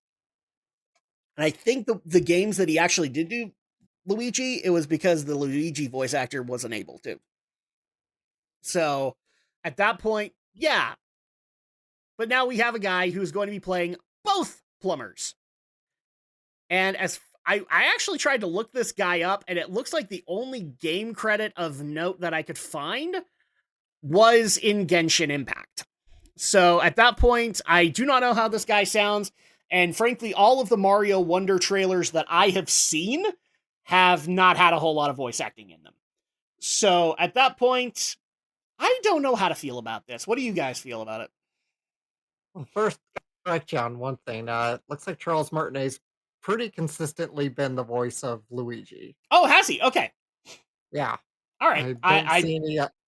I Besides, like, stand corrected other- then.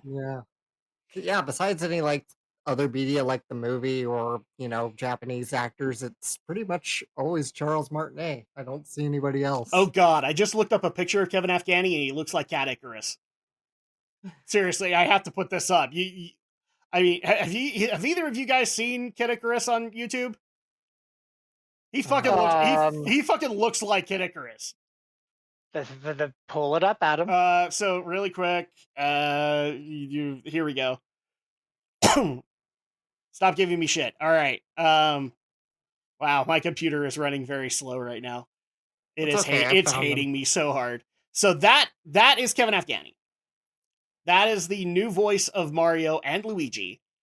And let's just, for the heck of it, I'm going to bring up Kid Icarus. And holy shit, the resemblance is about 90%. I will say that. Let's see. This is not a recent picture of Kid Icarus, but that's what he looks like. This is probably a little bit closer to his current look. I don't think it looks that alike, really. Switch between the tabs really quick. Oh, shit. Don't do it here! Okay, so that's Kevin. That's Kid Icarus. I don't see the resemblance. Okay, maybe it's just me, but yeah, he looks pretty much like that. But yeah, so we have a Mario voice actor, and actually, his game came out today of all days. So, has anybody heard the voice? I have not heard it. No. I don't have money to buy the game, so money? What's that? if anybody wants to donate me money for the game, or maybe you could just buy the game for me, I am not going to say no at this point. I mean, I know my brother. I did tell my brother as soon as he got the game, because he was going to get it at launch, that he ought to like send me some quotes from it just to hear Mario in Mario Wonder. Actually, you know what? Would YouTube have some voice clips of Mario Wonder? Let's see if they do. Okay, Mario voice. Let's try this. There we go. Mario voice clips. Okay, so here's one that I do have that is a comparison between Martinet and Kevin Afghani. So give me a second here, and I'll just bring this up, and we'll see if it's accurate. Obviously, I will not be playing this because YouTube would hate me. Hours pass. Yeah, that's pretty spot on. Yeah, it's a good voice. That's I actually am kind of surprised that they stuck with sound-alikes for Martinet as opposed to.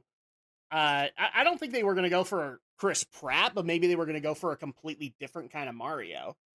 But he actually sounds pretty accurate to it. So Yeah, I like the I mean, it's not like 100% the same. However, I'm not opposed to how he sounds now. no, His Luigi is spot on for me. yeah, it's about if I was going to put a number to it, guys, it'd probably be like 85-90%. There's definitely different inflection to it, but That's the word I was looking for. He's definitely close, and so at that point, the average the average gamer is not really going to notice, unless you're an audio snob like me. Then you probably will notice. So I'm happy about it. They have a Mario voice, and he's going to be around for a while. Actually, I'm kind of wondering if maybe age played into it, because I think Kevin Afghani is younger than Mick Wingert. So at that point, maybe they're just looking to have somebody that they can have for a couple of decades. Could be, yeah. I also don't see a whole lot of credits for Kevin Afghani, so maybe he was also technically cheaper. I don't know. I'm Possible. spitballing It here. seems I like don't he's, know that. I mean, yeah, you're right. He has a very, very light filmography, so he's definitely probably quite a new actor. So Yeah. So my guess is that that's probably why they wanted somebody who was longer lasting and maybe could start off at a smaller salary and eventually work his way up, which would make sense as far as I'm concerned. And it'll be interesting to see him bounce off of what's her name? Anya Taylor-Joy, I think is her name. She's Peach in the movie, and I think she's going to also be Peach in the upcoming Super Princess Peach game. So at that point, it'll be interesting to see them bounce off of each other. So final thoughts on this. There's not really a whole lot to bounce off of, but congratulations to Kevin Afghani. It sounds to me like you have a long commitment to this, and hopefully you're in for the long haul. yeah, well, all the best to him. And he sounds fantastic. So congratulations to him. Like he has some giant shoes to fill. So Are you saying that? Are you saying, Brenton, that he look fantastic? what do you mean by that? Mario think you're fantastic. Oh my gosh. I still remember those old lines. Yeah, if people don't know this, Martinet got his job because he did some whack job PC game involving Mario. That's how he got it. And by the way, Mario think you fantastic. All right, so let's go ahead and get into the discussion that we have for this episode, which was technically supposed to be last episode, but we ran out of time for that. And this one has been brought up quite a bit in response to Alex's earlier statements about video game prices. Although this does take an interesting diversion to it, because one of the biggest debates that's happening in the gaming industry right now is the amount of remasters that are happening within the industry, as opposed to the amount of new games that are coming out, which we're just going to say for the sake of argument is not including indie, because indie would then trounce all of those numbers, because they're coming up with new ideas all the time. But with the current gaming industry model, there is a surprising amount of remasters that are coming out on all of the consoles. The only one I would say that is not 100% there is Microsoft. They're doing it. They just don't have a whole lot to remaster. So that being said, one of the problems that a lot of people have with these video game remasters is that they are being resold at full price, even though they are just put snazzy new graphics in front of the game. As opposed to some of those remasters that actually went the extra mile and added in new features, new modes, things like that to be able to justify that asking price.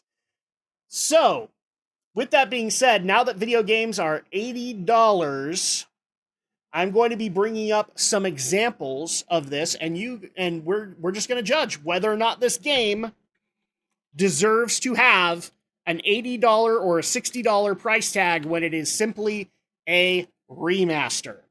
So at that point, I am already going to be pissing off a lot of our audience because I'm going to be bringing up an obvious recent argument, which is, and here's hoping I don't break my screen again, but here we go.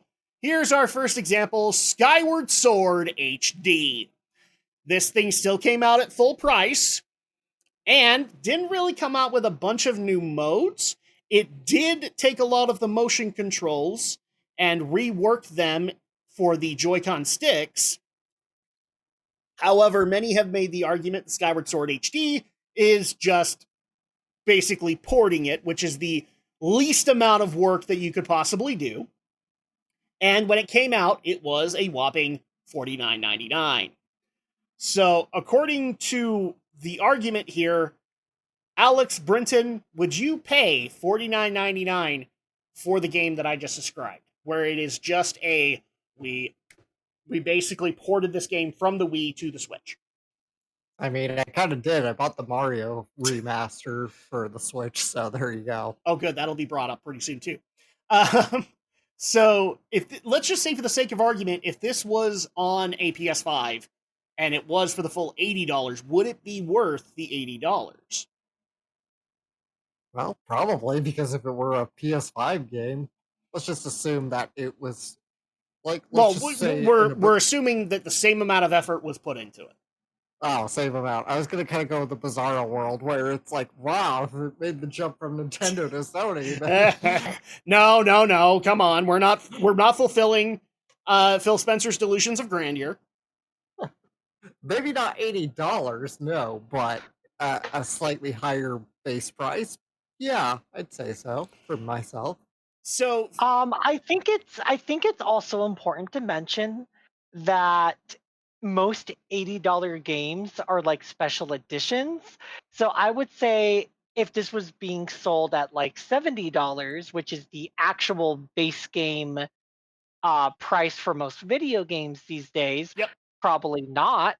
But seeing how I did buy the game that we are currently looking at, would I pay $49.99 for this game? Yes, I would, Okay. because I already did. So I also paid $49.99 for it. Do I necessarily regret it? No, because Skyward Sword is a good game. But if I was a brand spanking new gamer who looked at this and went, oh, that's that guy that everybody likes from the Breath of the Wild games, and I didn't really know anything about the game whatsoever, $49.99 would probably be a bit steep. And I know that Nintendo basically is, a lot of people are going to bring up Nintendo just wants to sell things at full price just because they can. I tend to agree with that, and this is probably one of the more blaring examples.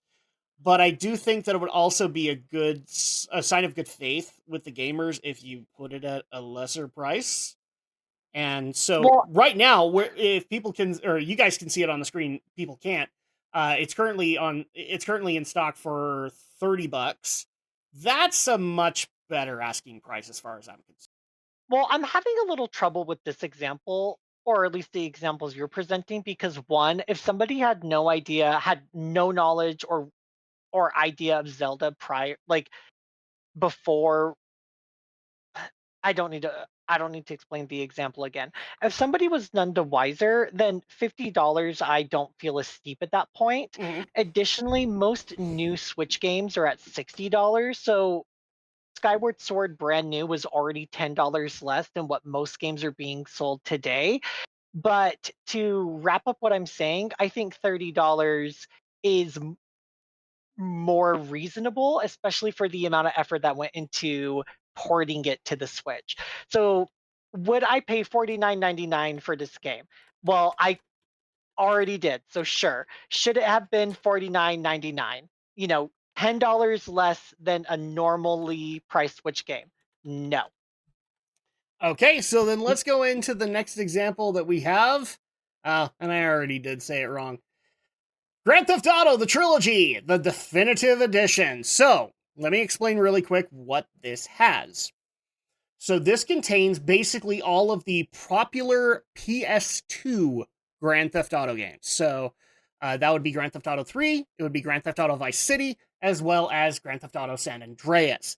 And it was basically advertising itself to be pristine ports of all of these games brought to modern day consoles, and it would be super easy to run. Now, here's the problem with that. The developer that they hired for it did a lazy ass job and basically was not. What they tried to do was they were the ones who created the mobile ports of these games, and those were broken messes anyway. And they basically tried to port the mobile versions onto modern consoles, which in turn ended up with these games being, I think people would like to say, broken as fuck. I'm not kidding. It took 3 to 4 bug fix patches to make them remotely playable.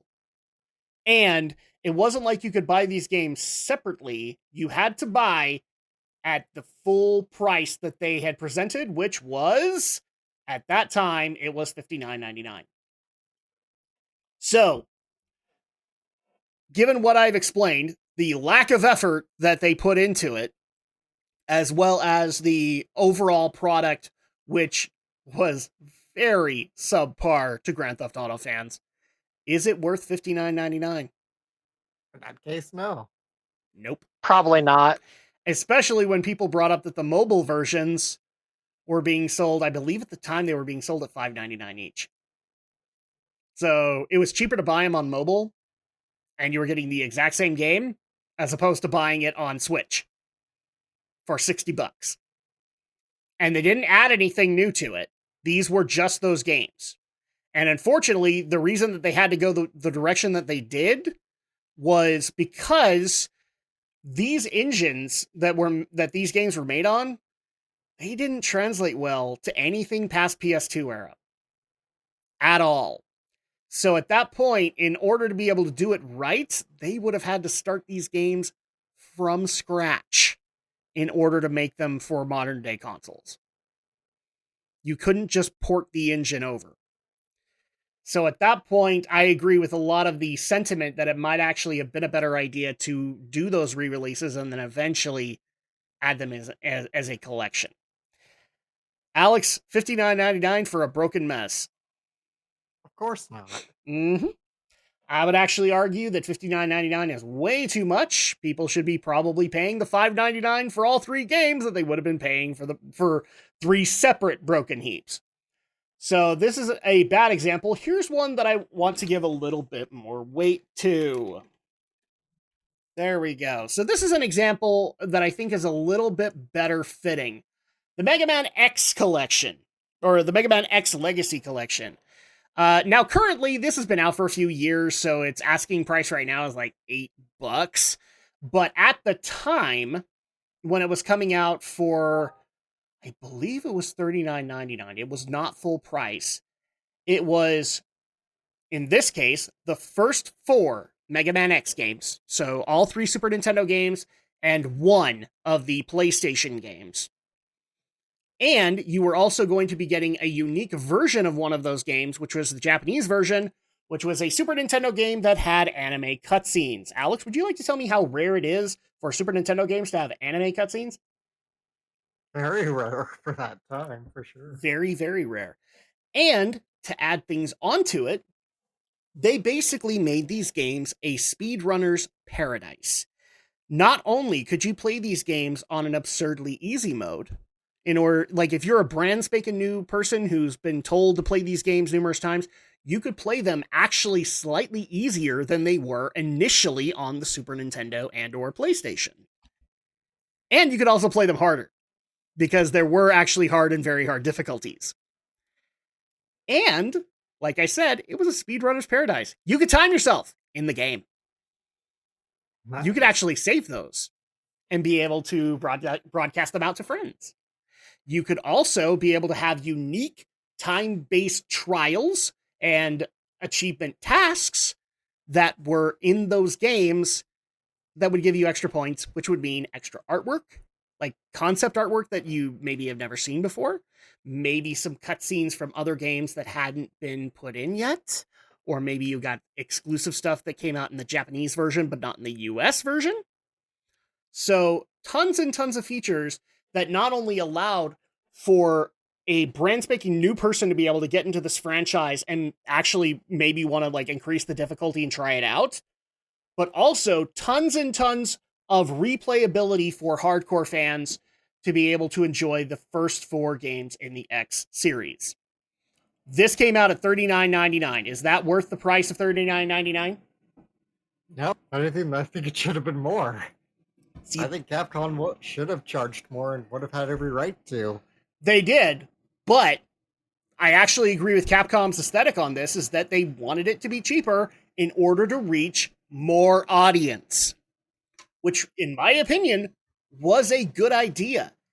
Also, the fact that this was actually one of the first collections, the Mega Man Legacy Collection technically beat it, but this was one of the first collections to go to Steam from Capcom.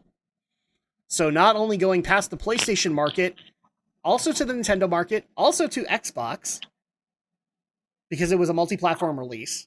That was actually a really good idea. Because, who knows, maybe you weren't part of the Super Nintendo era. And now you don't have to go and get an entirely different console to be able to play it. You can play it on whatever you want. So, Brinton, $39.99. Worth the price? Not worth the price? We people crap and complain that these remasters or remakes are way too much money, so $39.99 is a steal.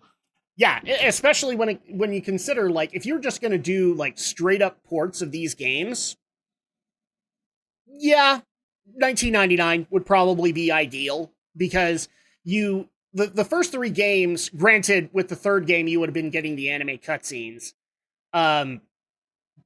because it technically came out for the Super Nintendo as well as for the PlayStation, I think, in Japan.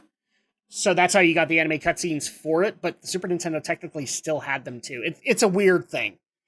But having those games, which Super Nintendo one's not that hard to port, but the PlayStation one was, I'd say $20 if you didn't add in all of those other features would be a good asking price for something like this. And considering the amount of stuff that they added to it, yeah, that's actually a really good asking price considering, and a lot of people would actually consider doing it. So I've given a couple of bad examples. Let's actually do a more recent remaster. So this is the Klonoa collection. For those who don't know what Klonoa is, it is a 2.5D platformer that, in fact, most of the Kirby audience, I believe, are fans of, because it has very much kind of a Kirby Dreamland kind of vibe. That came out a few years ago, and it included, I believe it's the first 3 remastered. So at that point, they were PlayStation games, and I think one of them was a PS2 game, and they remastered them from the ground up to be able to give much more vibrant sprites, like you can see on the cover there, as well as being able to add on to those stories with little snippets that they weren't able to add in when they were initially developing these. Because, PlayStation and PlayStation 2, sometimes you have to cut down some of the content in order to be able to get it out on time. So they basically took their time with this remaster and then put out all the additional content for Klonoa fans. This asking price initially, now it has gone down since then, it was $49.99 for 3 games, 2 PlayStation, 1 PS2, all upsized in graphics, added content, and I think even also added levels that were dropped from them. So at that point, you have all this additional content, $49.99 on Switch, good asking price? Bad asking price? I say good asking price. Yeah, why not? I think considering the amount of effort that actually went into this collection, yeah, that's actually a good asking price. If I was going to be giving them a strategy analysis, I'd say take it down by like $5 or $10, just because then more people would try it out. But considering the amount of effort that went into this, $49.99 is not that bad. If you charged $59.99, that might be pushing it. Considering the popularity of Klonoa is nowhere near that of Kirby or Mario or Donkey Kong Country or any of that stuff. So there you go. These are just a couple of examples. I could honestly go on forever, but I just kind of want to give Alex this one moment to be able to kind of clarify, because this is always coming back to the debate that he was having with game prices going up in price. Mm-hmm. Obviously, you do have a feeling like it just depends on the amount of effort that went into the game, right? Yes, I think so too. Yeah. So I know a lot of people like to blanketly say Alex was totally for raising things up to $80, $90, or even $100. Maybe for a brand new game, especially if the game is really The game better be really worth big. it. Yeah. I mean, the game at that point should absolutely be functional and not buggy and not need a giant ass patch Right. on day one. Look, I totally get the arguments against the idea of raising prices, Yes. right? I hear the counter side loud and clear, and I'm not saying that they don't have a solid point too. No. But it's like, my general point is, whether it's a remaster or a brand new release from a AAA studio, it's like, what do we want to value the art at, and what do we want to value the people who put the art out there for us to enjoy at? Yes. Right? So it's like, at some point, something's got to give. So at that point, let me bring up an example that's probably a little bit more relevant to you. You are a Dot Hack fan. Yes. You bought the Dot Hack GU Last Recode collection, which initially came out on only PS4 and actually, was it just PS4? PC. PC also got it. PC, yeah. So PC also got it, and that came out with the original 3 GU games, as well as a fourth episode, so the additional content right there. Right. And that, I believe it was $60 right at launch, wasn't it? I think it was a little less. It was maybe little it less? was. I don't totally remember. Maybe It 50? might have been $60. Maybe 50. So at that point, yeah. Obviously you bought it because Yeah. you're a Dot Hack fan and you wanted to be able to support that, because it took tons and tons and tons and tons and tons and tons of red tape to get Namco Bandai to even remotely consider releasing that. And so you wanted to come out and show support for it. Absolutely. And it was, but not only did you 100% support it worth once, you supported it twice. Twice, yeah. Why did you do And I that? also bought it How on dare Switch. you waste your money? Well, didn't part waste of it my was money. because your PS4 bricked. Yeah, and we were in the middle of a let's play of it. Yes. So, but I would have happily bought it twice anyway. I was kind of hoping a physical copy for Switch, but I'll still happily take my digital. That's probably going to be a discussion that we're going to have very soon, is that we're slowly moving towards digital media being the only option, and what we actually feel about that. So Yeah. that But I being got said, my money's worth. the other example that I wanted to bring up was, you did the GU collection. We've brought this up on live streams, and you guys can join us on Saturday to be able to hear those discussions. Bandai Namco has got an active petition to take the other series of Dot Hack games for PS2 and bring them up. And Yes, please. you're obviously a proponent of this. Definitely. But I will pay full price. But obviously you don't want them to do like a half-ass effort. You want them to be able to bring these games up and have them still work, right? Yes. Not just swap new graphics onto them and hope that they work on higher engines. You want some actual effort put into it. Does it have to have extra content? No, I'll be fine if you put all four. If you do what you did with Last Recode, you put all four. If you put in an extra chapter, I don't think you really can, because what else is there to tell? Yeah. Great, but I will be happy with a brand new release, with a remaster. Mm-hmm. I'd be even fine with just a port at this point, because I still love the originals. Yeah, just so as like much. even if you just got a digital port, Like it Yeah. ended up on the PlayStation Store. That'd be more than enough for you, right? Yeah. So Yeah, it would be. yeah, so this is an example here. Like, you obviously are part of that remaster debate. You want to be able to see certain games be able to reach out.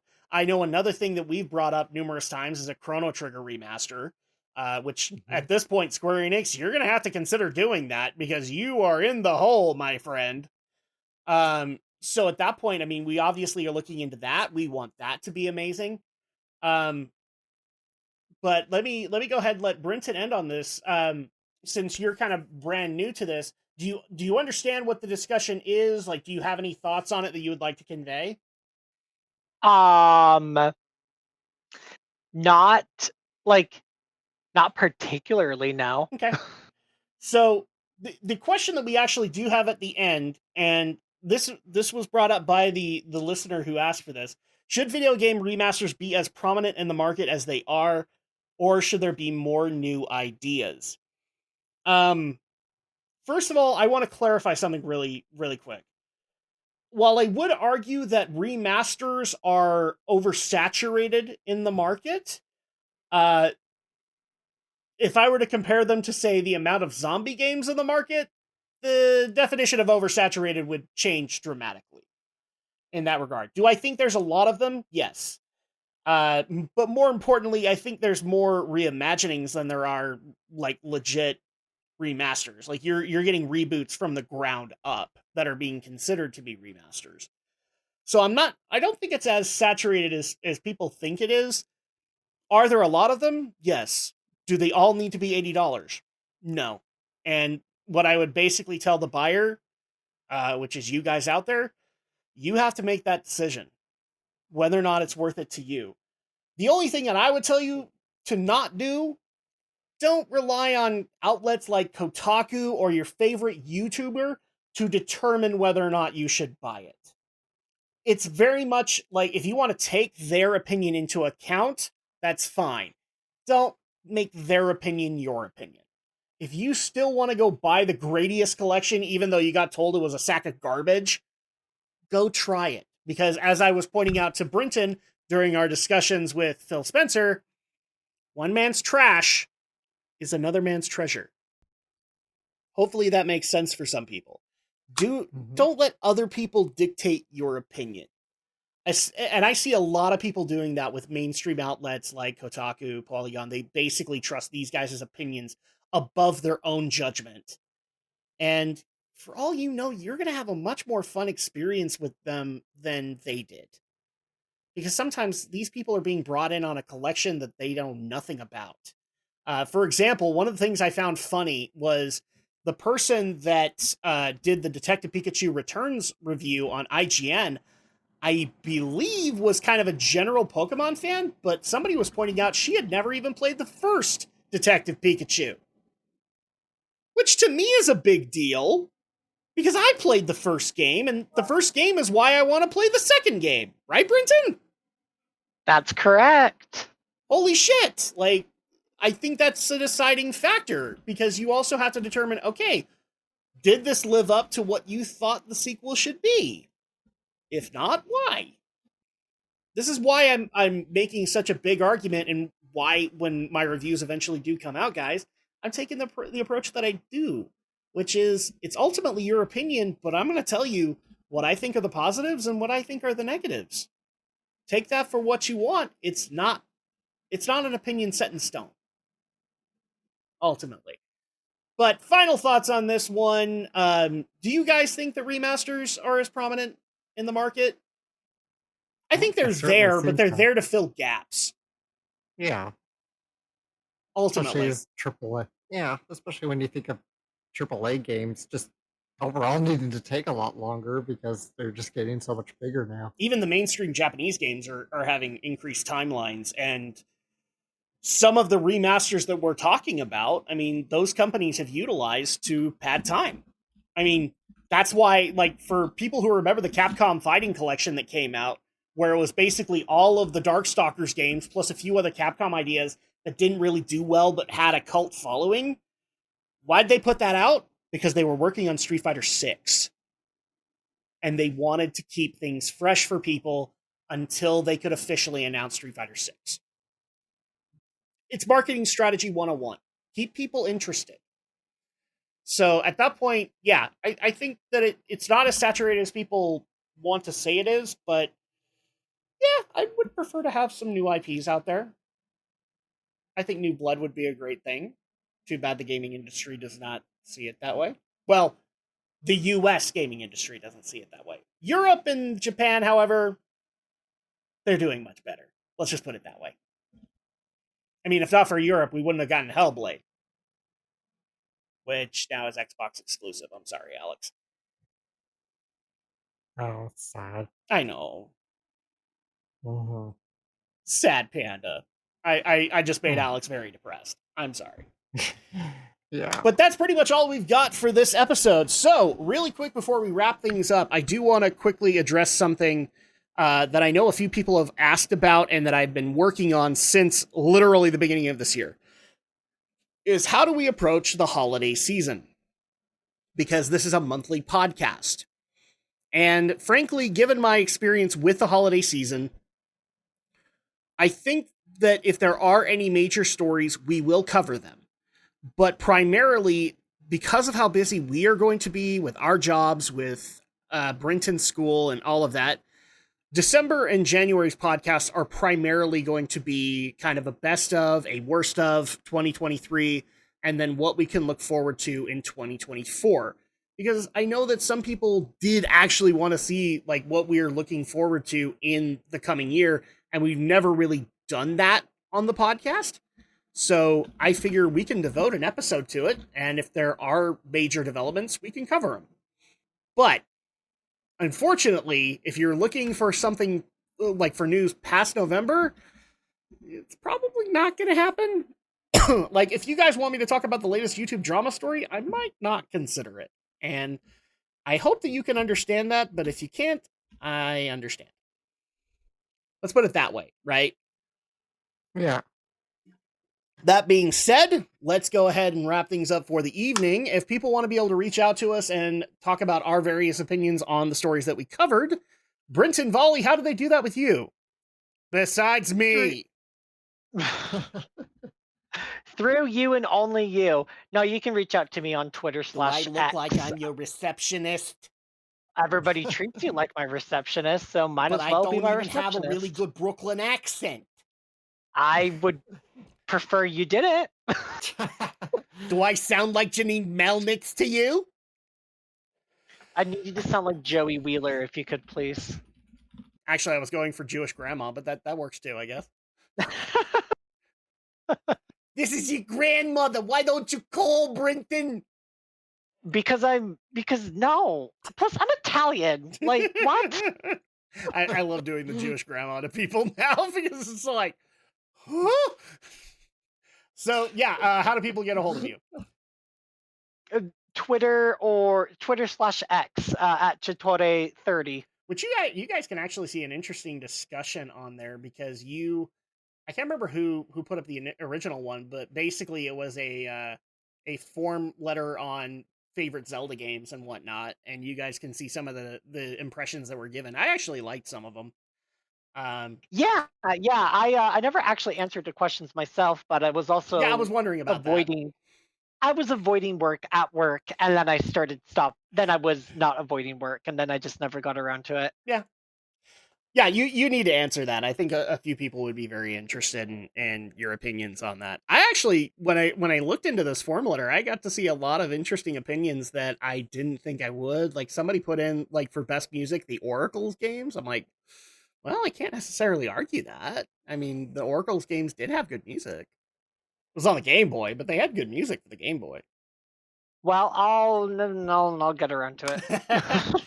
So you guys can check out that thread of discussion. And Alex the Shadow Blazer, how do people reach out to you? Of course, I'm on YouTube. Shadow Blazer 3000 is my channel for anime content. I should have also mentioned this at the beginning when we talked about what we're watching. Well, because it is October, Halloween's coming, so I've just been watching through some of Cinemassacre's old Monster Madness videos. Shit, I just thought of another thing that I can stream while I'm working. Thanks, Alex. You're welcome. Because I just barely... Well, I don't know if it would be on Crunchyroll, though. It'd probably still be on Funimation. I'll have to check, because I could easily stream Witch Hunter Robin. That'd be good. That'd be good I'll check real times. fast for you. So, that being said, if people want to reach out to me, you can do so at Drac2326, or actually at Geeky NRO on Twitter. And when I'm on there, I'm actually able to give you guys input. But unfortunately, because of work constraints, I'm not really able to be there that often. But I promise I will be. You can also check us out on YouTube, or check out the channel since you're brand spanking new here. If you are, welcome. We're happy to have you. And you can check out all the other content that I do, like the GNRO minicast, where I talk about various things between Castlevania and Power Rangers and more Castlevania.